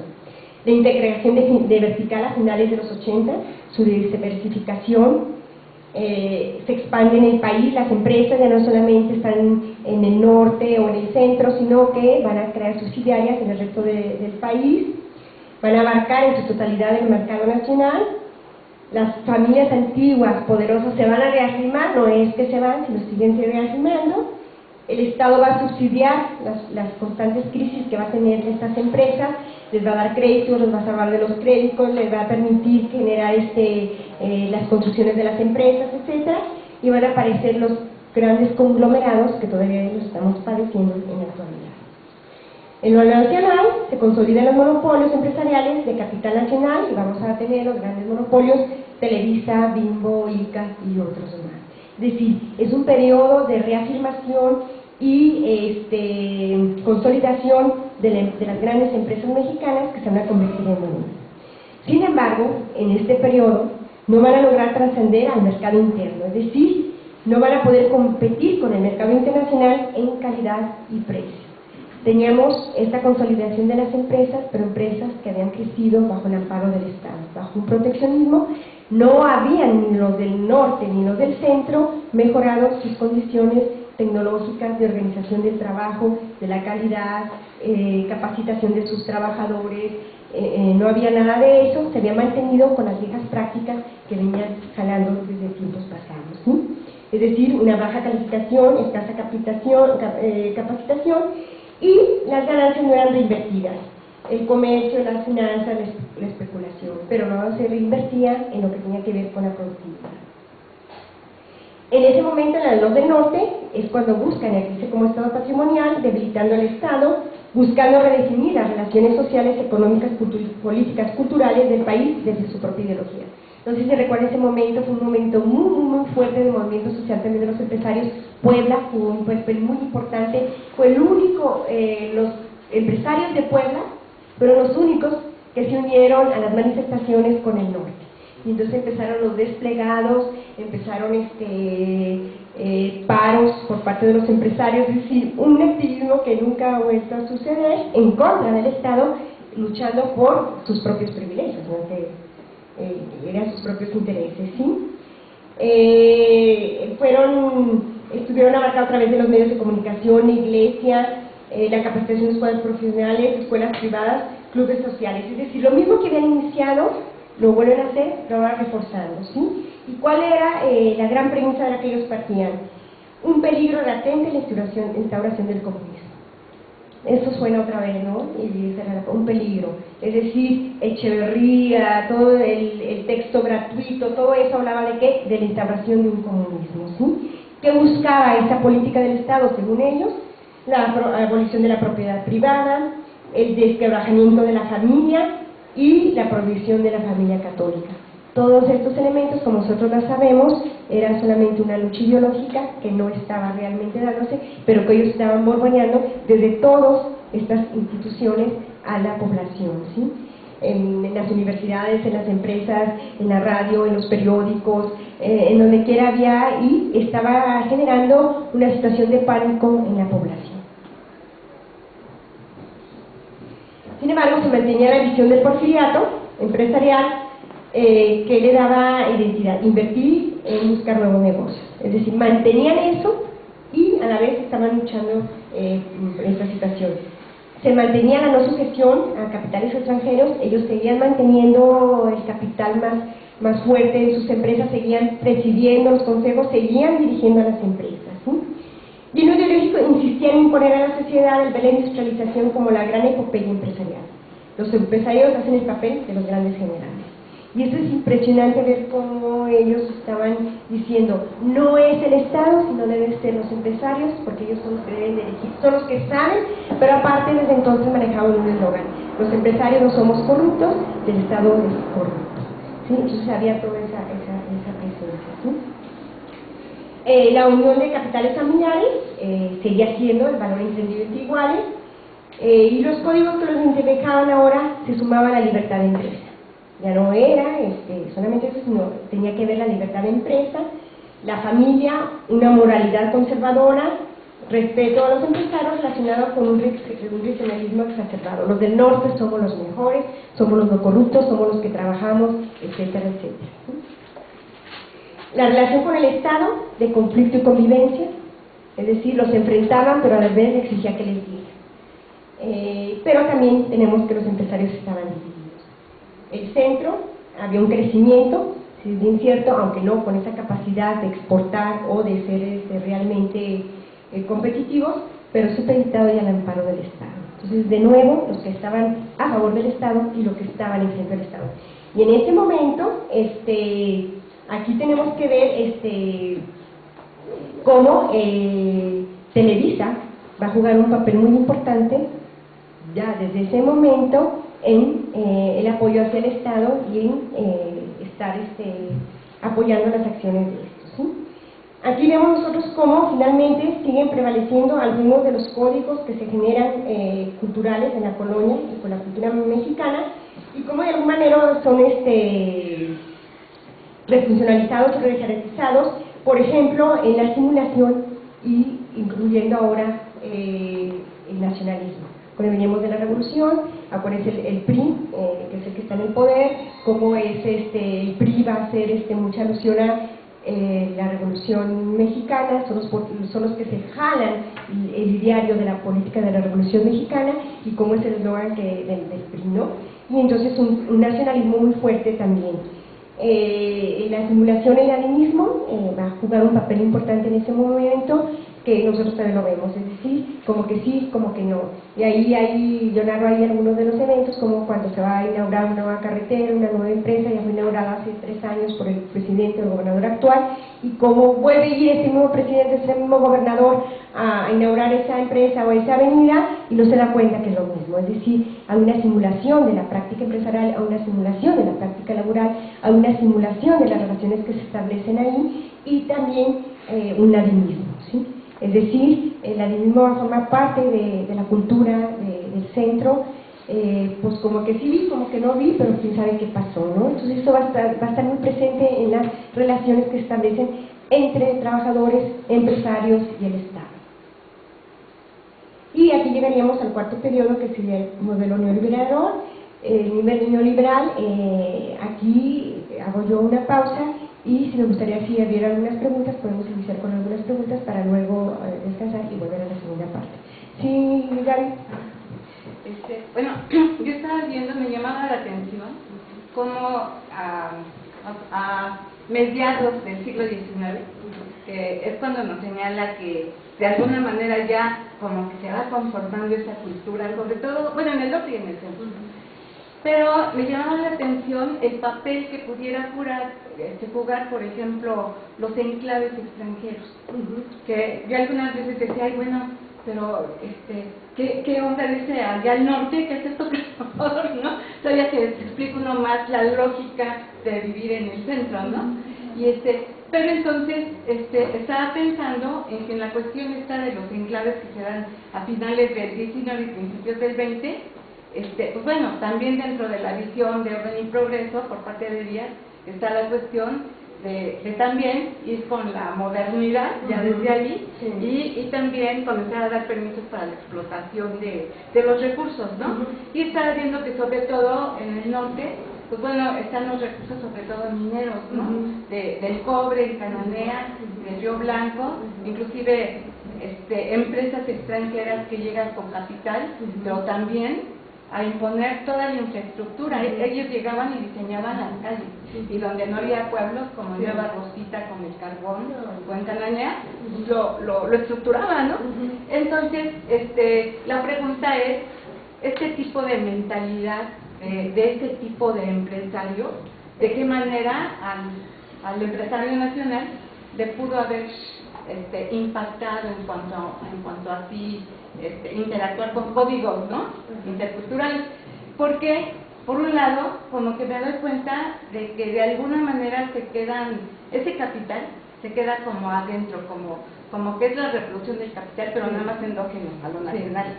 Y pero también me llama la atención, ya después, posteriormente, como también hay una preocupación, sobre todo en tiempos actuales, para reproducir cuadros que se profesionalicen dentro de la familia. Entonces, pues bueno, se supone que esa preocupación por estar manejando tecnología de punta como empresario es algo que traía esos enclaves extranjeros en aquella época, era la visión que traía, ¿no? En caso bien específico está la cuestión de la generación de la energía eléctrica, en que México estaba considerado dentro de las 5 regiones de la producción de electricidad por la cuestión tecnológica, que así como ahora es la era de la información, en aquella época, a finales del 19 y principios del 20, era la electricidad, ¿no? Pero entonces, este tipo de empresario, el que venía a imponer los enclaves y su capital y todo, pues también traía toda una carga cultural. Entonces, de alguna manera, sobre todo en el aspecto minero ya por el norte, de qué manera lo veían, si por ahí pudiera haber captado algo, ¿no? O con suerte ni siquiera lo veían porque estaban ensimismados en defenderse de lo agreste, de muchos factores, ¿no? Esa es una. Y la otra cuestión es, yo recuerdo que en los 70 hubo un enfrentamiento fuerte entre Echeverría, que traía su carga política muy fuerte por lo del movimiento del 68, y que todos sabemos que ya después de terminar sus sexenios se quería proyectar al exterior como estadista, ¿no? Pero así. Pero en aquella época hubo un secuestro, y parece ser que también lo asesinaron a uno de los Garzazada. Y entonces ahí como que toda esta manera de tratar de la apertura democrática, creo que le llamaba algo así, de Echeverría en aquel tiempo, de repente viene como una tensión muy fuerte con todo ese grupo de empresarios. Entonces la pregunta es, ¿de qué manera ese tipo de situaciones tan fuertes, en donde por un lado el Estado quería como proyectarse con su personalidad de Echeverría, no encarnado en Echeverría, quería proyectarse, pero sin embargo, por esta situación que también creo que fue un grupo guerrillero quien los secuestró, de qué manera tensionó esas relaciones que había con ese Estado, con esa relación de dependencia entre el Estado y los empresarios que ya había, y que pues bueno, lo vemos reflejados en cosas como la cuestión del sindicalismo blanco que caracteriza el norte, ¿no? Entonces, esa es. Sí, las preguntas son más puntuales. Uno va por el lado de esta parte de formación histórica, ¿no? del primer periodo. En cuanto a, bueno, por ejemplo, me queda claro toda esta parte de que digamos, en el sentido de que la mujer pueda tener un poco más participación en el norte, también se debe, no sé, usted lo había mencionado, ¿no? De que luego los hombres tenían que ir, poder ir por meses, o eran horas mucho más largas fuera del hogar, ¿no? Y de ese modo hay escritos, ¿no? Que hablan de que las mujeres regiomontanas sabían ocupar de escopeta, ¿no? O sea, ¿Habían ocupado, perdón? Sabían ocupar de escopeta, ¿no? No, que algo fuertísimo, ¿no? O sea, que una mujer en aquella época pudiera manejar las armas, porque precisamente se tenía que quedar sola y tenía que defenderse, ¿no? De los ataques de comanches y demás. Bueno, una pregunta es, en el centro, con esta parte que era muy vecinal, que era muy de solar, todos muy juntos, todo, aquí qué participación sería, no me refiero a la mujer como tal, sino como esposa, así como le encontramos a Real Norte, digamos, un poco más de independencia, un poco más de confianza para que pueda relacionarse para hacerlo, y qué pasaba en el centro-sur, ¿no? Y la segunda pregunta va, aunque o sea, queda muy claro que son diferentes configuraciones, ¿no? Con códigos también muy distintos y con cuestiones estructurales que hacen disímiles, pensar norte y centro-sur. Aún así encontramos, ¿no? que las redes sociales son fundamentales, ¿no? Unas configuraciones están muy distintas, pero son fundamentales, mencionadas por el parentesco, por la relación con el Estado. ¿Cuál sería dentro de estos primeros 3 periodos, digamos, ese doble filo o esa debilidad de los lazos fuertes dentro de estas redes sociales? ¿Cuáles serían esas, no? O sea, ¿cuál sería el otro lado de las desventajas de las, exactamente, en norte y centro-sur?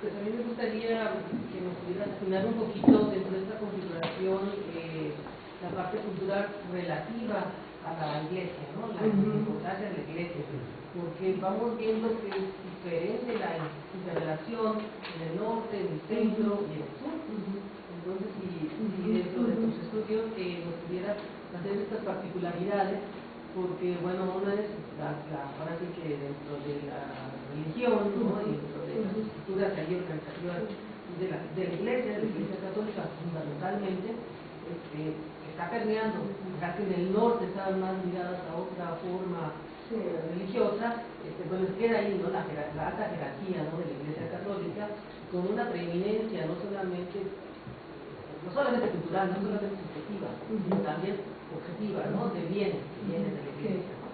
Y que luego hay una asociación, etcétera, y que luego en los movimientos sociales nosotros vemos otro tipo de esta estructura eclesiástica que es la de la base, que ahora se une, digamos, a los movimientos sociales. Y ahí sería interesante qué nos puede decir, ¿no? Bueno, nada más quería saber si en las investigaciones que lleva también está contemplando soluciones para o todavía está en proceso de ello, porque bueno, radico en el sureste y me interesa esa parte y también por colaborar, y sobre todo porque pues no hay industria en nuestro sureste, todavía estamos en el lado, muchas de las empresas y los comercios son los que están llegando al centro norte, entonces hemos adoptado la cultura del centro norte, en Tabasco, y bueno, prácticamente como yo. Pero lo mismo se da en Yucatán, ¿no? Por lo que ingenieros, historias, también son grandes hacendados y todos, pero esa parte quería saber si o con quién podría tener esta referencia para tener ya una gama más completa. Claro que sí, gracias. Pues sí, no, complementando un poquito la pregunta, ¿no? De la maestra, ¿no? Sabemos que estos periodos van cargados de importantes tecnología y ideologías, ¿no? Para poder configurar. Pues no nada más quisiéramos dar el papel de la iglesia, también el papel de la masonería, ¿no? Porque muchos de esos enclaves juegan, ¿no? Un importante papel en la construcción a partir de cuestiones simbólicas e ideológicas, ¿no? Entonces se reestructuran cuestiones a través de esas ideologías, ¿no? Y después muchas veces se da incluso el enfrentamiento iglesia-masonería, ¿no? Entonces quisiera preguntar el papel de la masonería. ¿Alguna otra pregunta? ¿Sí? Bueno, una pregunta de Gaby, de los enclavos y la influencia de los empresarios extranjeros en el norte. Mira, ellos sí tuvieron mucho contacto con los extranjeros, pero con los extranjeros que ellos querían. ¿Sí? Es decir, de hecho, cuando Garza Sada inicia el negocio de la cervecería, lo hace con mismo que viene a hacer, luego se va a relacionar con Televisa, etcétera, etcétera, ¿no? Tenían muchísima cercanía con Estados Unidos. Entonces sí había una influencia yo no tengo conocimiento de la influencia de los enclaves, bueno, se llaman enclaves de otra manera, de la minería y su influencia en la constitución de ciertas prácticas o ciertos códigos parados por estos empresarios de Monterrey. Porque ellos si te fijas son muy cerrados, o sea, ellos no iniciaron ahí, ellos empezaron con el algodón, empezaron con el jabón, empezaron con el cemento, con el acero, con la cerveza, es decir, esos fueron lo que ellos les dieron ese sentido a su trabajo, ¿no? Sí, yo creo que lo que jalaron de la influencia de estos extranjeros fue, por un lado, el pragmatismo en las decisiones. Si nosotros vemos, los estadounidenses son muy pragmáticos. Ellos, es el negocio rápido, la decisión rápida, digamos, y es esto, ¿no? Ellos lo jalaron mucho. También jalaron mucho una disciplina del trabajo. Es decir, los gringos llegan a las 7, trabajan y salen a las 5 de la tarde y bueno, ya eso es refuncionalizado luego de otra manera en las empresas, ¿no?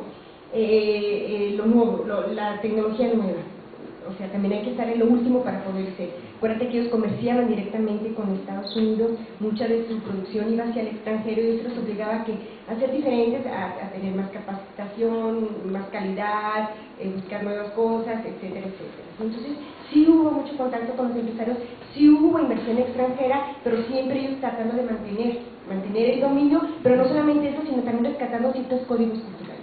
Por ejemplo, esta cercanía tan fuerte con Estados Unidos, a diferencia del norte, sus hijos iban a estudiar a Estados Unidos, iban a academias militares, se formaban allá, iban de compras a Estados Unidos, es decir, había mucha relación con Estados Unidos, ¿sí?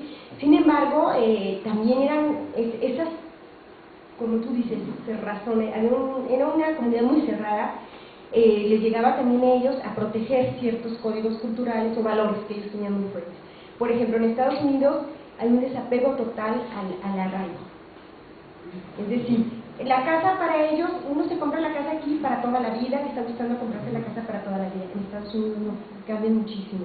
No hay monumentos históricos, se dan, etcétera, ¿no? Entonces, por ejemplo, eso no lo van a jalar ellos.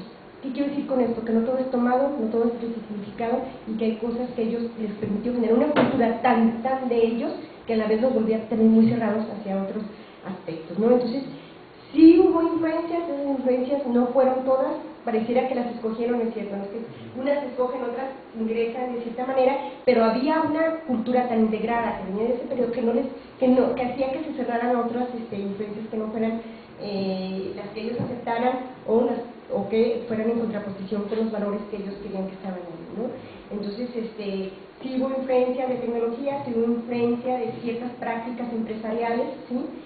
Por ejemplo, el que se cumpliera con lo establecido. Ellos desde muy pronto aprendieron que si tenían que entregar la producción para tal fecha la tenían que entregar, ¿sí? Cosa que no se vieron en el mundo. Como esas cosas de practicidad, por eso le llamamos, son pragmáticos, son prácticos, vienen desde la influencia extranjera y sobre todo de los empresarios estadounidenses y de la vida cultural estadounidense, ¿no? Entonces sí hay ahí. Ahora sí, ¿qué pasó en los años 70 con Luis Echeverría y el enfrentamiento tan fuerte con los empresarios? Y qué fue lo que... Por un lado, el enfrentamiento, es un poco lo que decía yo, el Estado supuestamente tenía una política de izquierda, nos iba a llevar al comunismo, a Echeverría, y arma su gran centro en Cuernavaca de América Latina, etcétera, etcétera, ¿no?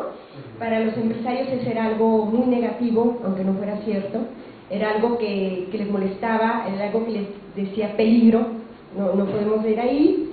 Ese momento muy fuerte, muy árido de movimientos sociales, es la guerrilla del 23 de septiembre, toman a Garza Sada, lo matan a Garza Sada, hay enfrentamientos fuertes entre estudiantes de la universidad con los policías, se crea un equipo, ¿cómo se les llaman? Blancos, los que no son ni policías ni son que los empresarios armaron, los empresarios armaron para enfrentar a estos movimientos sociales paramilitares, bueno, sí, algo así. Es decir, hay un enfrentamiento muy fuerte donde había una disputa fuerte en el fondo por quién iba a regir la vida de México, si los valores y principios del empresariado de Monterrey o Echeverría como Estado mexicano.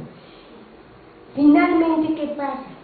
que finalmente Echeverría va a negociar con estos empresarios la paz empresarial, concediendo, dándoles y yendo para atrás, imponiendo una política, pues que ya sabemos todos de lo que pasó con los movimientos sociales, represiva, muertes, desaparecidos, un autoritarismo muy fuerte por parte del Estado hacia esos movimientos, y en eso enganchaba con los empresarios, es decir, era también como darle el gusto a los empresarios, ¿no?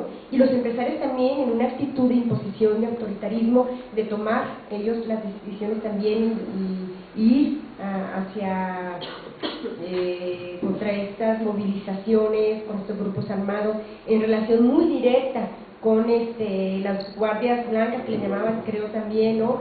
Directamente para el secuestro de líderes, o sea, es decir, finalmente Echeverría simplemente le hizo el juego a los empresarios y actuó de una manera que ya sabemos todos, y eso tensionó muchísimo, pero muchísimo las relaciones entre los empresarios y el Estado, pero finalmente el empresariado es algo que no olvida, no olvida la muerte de Garza Sada, pero finalmente a partir de ahí el empresariado de Monterrey se convierte en una élite hegemónica que controla, es más todavía ahorita se puede decir que controla la vida colectiva de Monterrey, ¿sí? Y entonces eso es muy fuerte y no se ha quitado. Los del centro vemos cómo están jugando, vemos cómo se convierte ahora en Estado, finalmente se convierten en Estado, pero con diferentes características que los del norte, ¿no? Entonces sí generó una tensión muy fuerte, fue un autoritarismo muy fuerte, y finalmente fue una negociación fuerte entre estos empresarios del norte, el Estado mexicano, donde finalmente concordaron en cómo debía de manejarse el país, ¿sí? Creo que por ahí se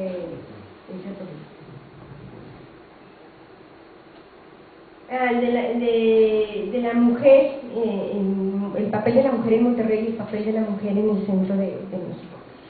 Bueno, el papel de la mujer en Monterrey, es cierto, es decir, cumplía un papel, una función social, le digo yo, en el sentido de que era la que manejaba las relaciones extralaborales y permitía ese acercamiento entre las relaciones familiares, ¿sí? Acordaba, cuando había un problema empresarial entre dos, había una cena, las mujeres eran las que cumplían ese papel, los presentaban, etcétera, etcétera. Cuando hubo las huelgas en Monterrey, esa primera huelga histórica que se dio en la Acerera, esa huelga histórica, las mujeres de Monterrey jugaron un papel realmente impresionante y bueno, podía ser calificado de sucio, ¿verdad? No sé cómo calificar, en el sentido de que iban a las empresas, iban a las casas de las esposas o mamás de los trabajadores a decirles: señora, esto está mal, esto no puede seguir haciéndose así, mire qué va a pasar, se van a quedar sin trabajo, mi esposo, porque iban las esposas de los dueños de las empresas, le está dando trabajo a su hijo, ¿qué va a pasar? Va a desaparecer, va a morir, va a llegar el comunismo, no lo van a dejar llegar a que progrese cumplieron un papel muy fuerte de ideologización y de meter miedo a la población, yendo a la casa, estaban yendo a la casa de los trabajadores a decirles esto, es decir, cumplían una función social, no sé si llamarla en ese sentido, yo le llamo función social porque va más allá, ¿sí? Va hacia todo muy fuerte, tenían armas, hay narraciones que nos dicen cómo enfrentaban a estas comadres, salían ellas, y les vemos también en las películas un poco más fantasiosas, pero salen con las armas y matan, ¿no? O sea, sí es cierto esa actividad, sin embargo no en la vida productiva. Sí, en la vida productiva no, están al lado del medio, pero no están en la vida productiva. ¿Qué pasa con las mujeres del centro? Bueno, las mujeres del centro es totalmente diferente, no quiere decir que no haya alguna que haya cumplido esa función. Era una función de acompañamiento, de relaciones sociales, de buen vestir, de buen modales, más de acompañamiento, pero no de entrar a cumplir una función más. Hay una anécdota que me gusta mucho a mí platicar, que hasta después de mucho tiempo, leyendo otra revista me di cuenta que no sé si ustedes conocen a Dolores del Río, la gran artista mexicana. Pues yo, bueno, hice un seguimiento y un estudio muy fuerte de la familia Martínez del Río, ella se apellida Dolores del Río. Entonces yo cuando hago el seguimiento de este estudio de la familia Martínez del Río, precisamente para poder contraponer un poco todo esto, pues resulta que ella se casa con un del Río. Y cuando ella la mencionan ahí, yo nunca la relacionaba que era Dolores del Río, la artista, hasta después. Esta familia es una familia que se crea en Europa, es panameña, regresa a Panamá, regresa a México y se establece aquí. Y entonces ellos lo que tratan de decir, como esta familia, al no tener relaciones sociales, le impide realmente convertirse en una familia de éxito empresarial.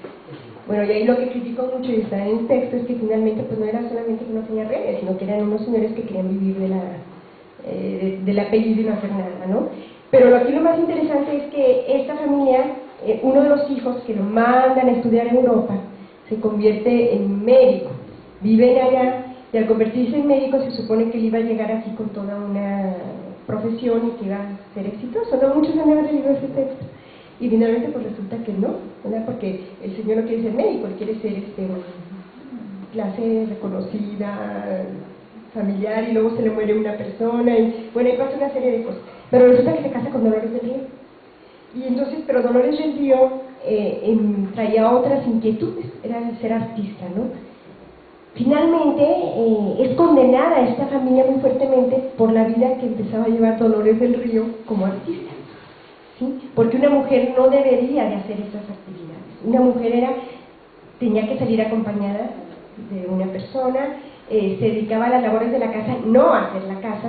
Estamos hablando de este nivel. Si nos vamos a otro, vamos a los otros niveles, ¿sí? A bordar, a leer, a ocuparse de los niños, a hacer esto, sí, pero no en una actividad diferente al sentido que tenía la vida de ella, ¿sí? A tal grado que finalmente la pregunta era ¿por qué permitían a Dolores del Río esas actividades? Y pues resulta que finalmente era porque estaba casado con una persona que no era mexicana, que tenía otra concepción que venía de Europa acerca de las mujeres. Pero también termina ahí, esa concepción que tenía lo lleva finalmente a que la familia Martínez del Río no sea exitosa. Es decir, ¿qué quiero decir con esto? Que sí tenía una función social de acompañamiento del marido, de ir hacia allá, pero no cumplía. Y lo vemos todavía ahora, Vamos a la familia Sánchez Navarro, que me gusta poner este ejemplo. La familia Sánchez Navarro viene del norte. Ellos eran los dueños del río, de ahí, para que tuvieran el poder de agua en Coahuila, por ejemplo, en la minería y todo eso, tenían que pagarle a Sánchez Navarro para que les permitiera tomar el agua, ¿no? Sale con la revolución, para eso él se queda con lo de la colonia de la iglesia, se queda con las tierras, se queda con todo eso, y se va a Europa y regresa. Es noble, ¿no? Él es conde, entonces él es de gran familia, ¿no? Y lo relacionamos con Bimbo, porque le estamos relacionando modelo y con Bimbo y con lo que sucede en Bimbo. ¿Qué papel tienen las mujeres en nuestras empresas? Ninguno, es decir, es simplemente ahora dedícate a la beneficencia social, ¿sí? Si uno ve la historia de los de Bimbo, los de Sánchez Navarro, a las esposas que le dicen, no, tu deber es más, ¿cuál es el ideario? Las mujeres están en su casa a cuidar a los hijos. ¿Por qué estamos mal? Porque hay esta crisis de violencia, porque las hijas se embarazan, porque los hijos son drogadictos, porque las mujeres salieron a trabajar, ¿sí? Sigue habiendo, lo que no quiere decir que ahora tengamos una capa de mujeres profesionistas, empresarias, que tengan puestos importantes, pero culturalmente en México, en el centro de México, no es el papel que se le daba a las mujeres, ¿no? Sino que era el acompañamiento de otra manera. Y bueno, en este caso digo de Martínez del Río, la condena total a que permitiera que su esposa cumpliera las actividades de mostrarse en público, de actuar, de mil cosas, ¿no? Es decir, la mujer era para su casa, para cuidar a los hijos y para estar ahí. En todo caso, para casarla con alguien también. Pero en México no se da ese sistema de relaciones entre familias para casarse y formar, no es ese tipo de relaciones sociales, sino es la cercanía con el Estado. Y sí, es muy importante para tener en México, para tener acceso a información privilegiada, para tener acceso a que condonen los impuestos, para tener acceso a qué empresa va a llegar y con cuál te vas a asociar, para tener eso, sí es muy importante la relación con el Estado. El Estado sigue siendo una parte importante para ese tipo de relaciones. Y es algo que todavía está en discusión, y que vamos a ver en la segunda parte. Se supone que ellos buscaban romper esta relación con el Estado, por ejemplo, no estar supeditados al Estado ya, y la autonomía. Y bueno, lo que vamos a ver al final es que finalmente las empresas no logran sobrevivir si no están aliadas al Estado. El caso más fuerte lo tenemos ahorita con Slim, ¿sí? Slim Televisa. Mientras que Televisa sigue estando muy relacionada con el poder político y económico, se le está consumiendo todo, Slim lo están castigando y está en crisis, ¿no? Entonces, el tener relaciones en México sí se vuelve muy importante, y esas relaciones sobre todo con el Estado. Ya no tanto con las familias empresariales, que es como se viene a conformar el empresariado en Monterrey, pero sí en la relación con el Estado sí es fundamental para estas grandes y para las pequeñas, para tener un crédito, o sea, aquí toda esa relación de clientelismo, favoritismo, oportunismo, corrupción, sigue estando muy presente y sigue dando muy fuerte en México. Y la simulación al interno de las empresas, ¿no? También como que te pago tanto, como que me trabajas tanto, como que tengo un contrato colectivo, como que no le hago caso, como que lo veo, ¿no? Es decir, sigue apareciendo toda esa cultura de la simulación muy fuerte ahí, ¿no? La iglesia es muy interesante ver cómo cumple papeles diferentes.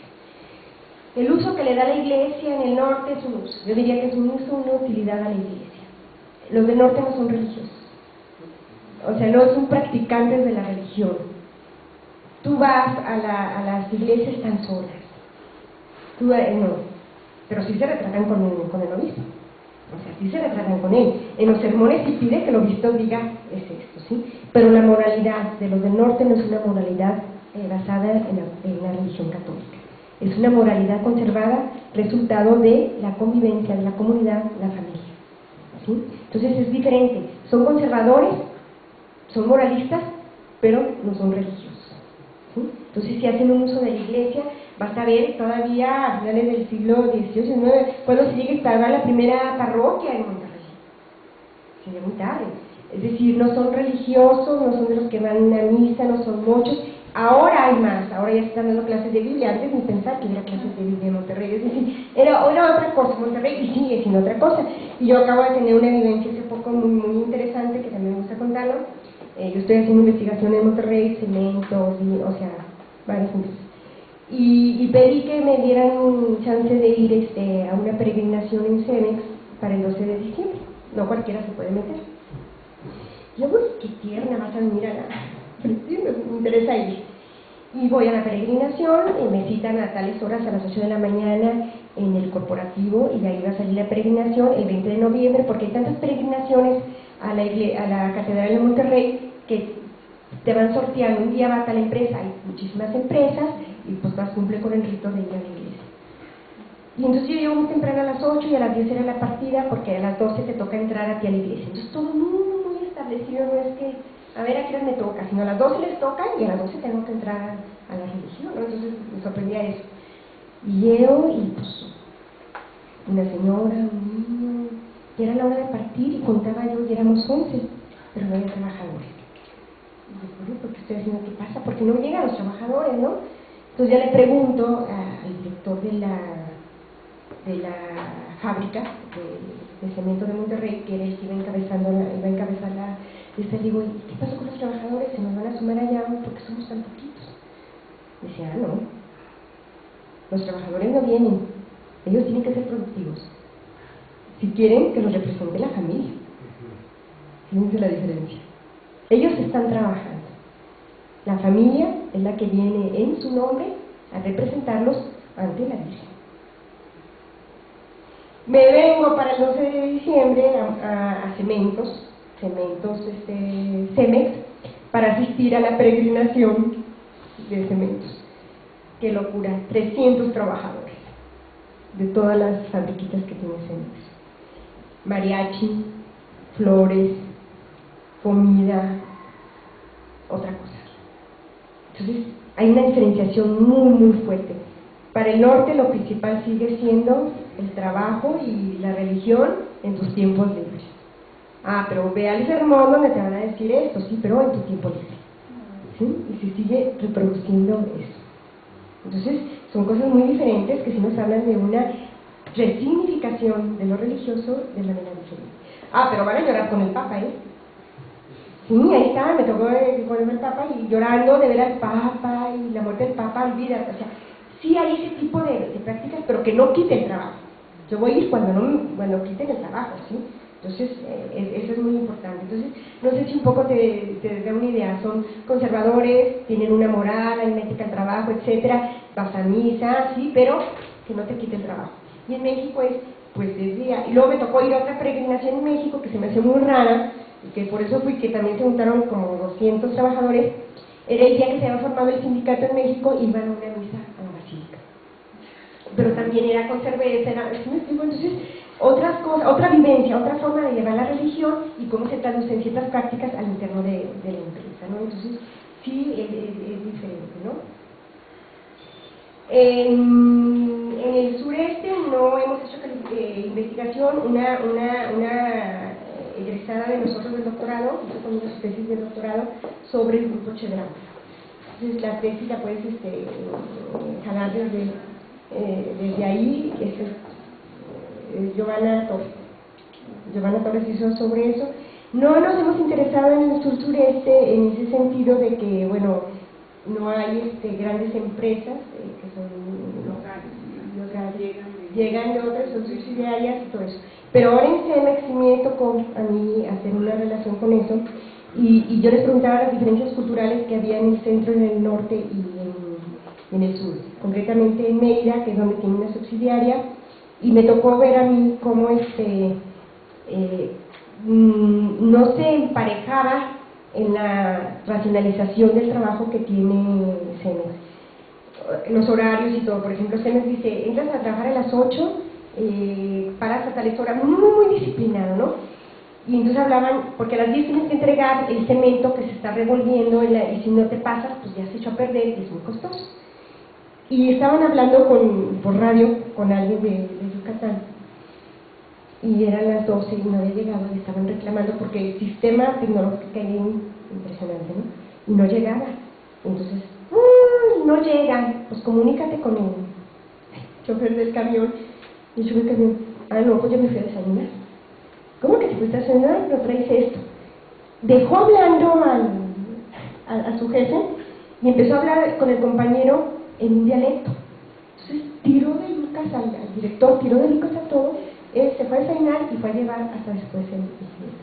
Y entonces ya le pregunté directamente qué está pasando, qué pasa. Entonces sí tenían grandes problemas con la cultura del trabajo que se generaba ahí en el sureste, a tal grado que cerró la empresa, cerró la subsidiaria y se fue a otro lado, ¿no? Entonces yo creo que sí hay diferencias, porque hay otra forma de llevar la vida del trabajo. No sé si es mejor o es peor, pero hay códigos culturales o valores culturales que son diferentes en cada una de estas regiones y que se tienen que refuncionalizar. Yo pues digo refuncionalizar de acuerdo a que pues esos códigos también a los de la empresa, y que no pueden llegar a imponerse, porque como se ve, imponerlos no resulta también, ¿sí? Entonces yo creo que ahí habría que eso, ¿no? Pero bueno, sí habría que extenderse a otros tipos de empresas que están por ahí, ¿sí? No sé si hay alguna otra duda, o quedó alguna duda, o no plantea algo más. ¿No hay nada? Entonces pues haríamos un break de unos 15 minutos para llegar a la segunda parte, ¿sí?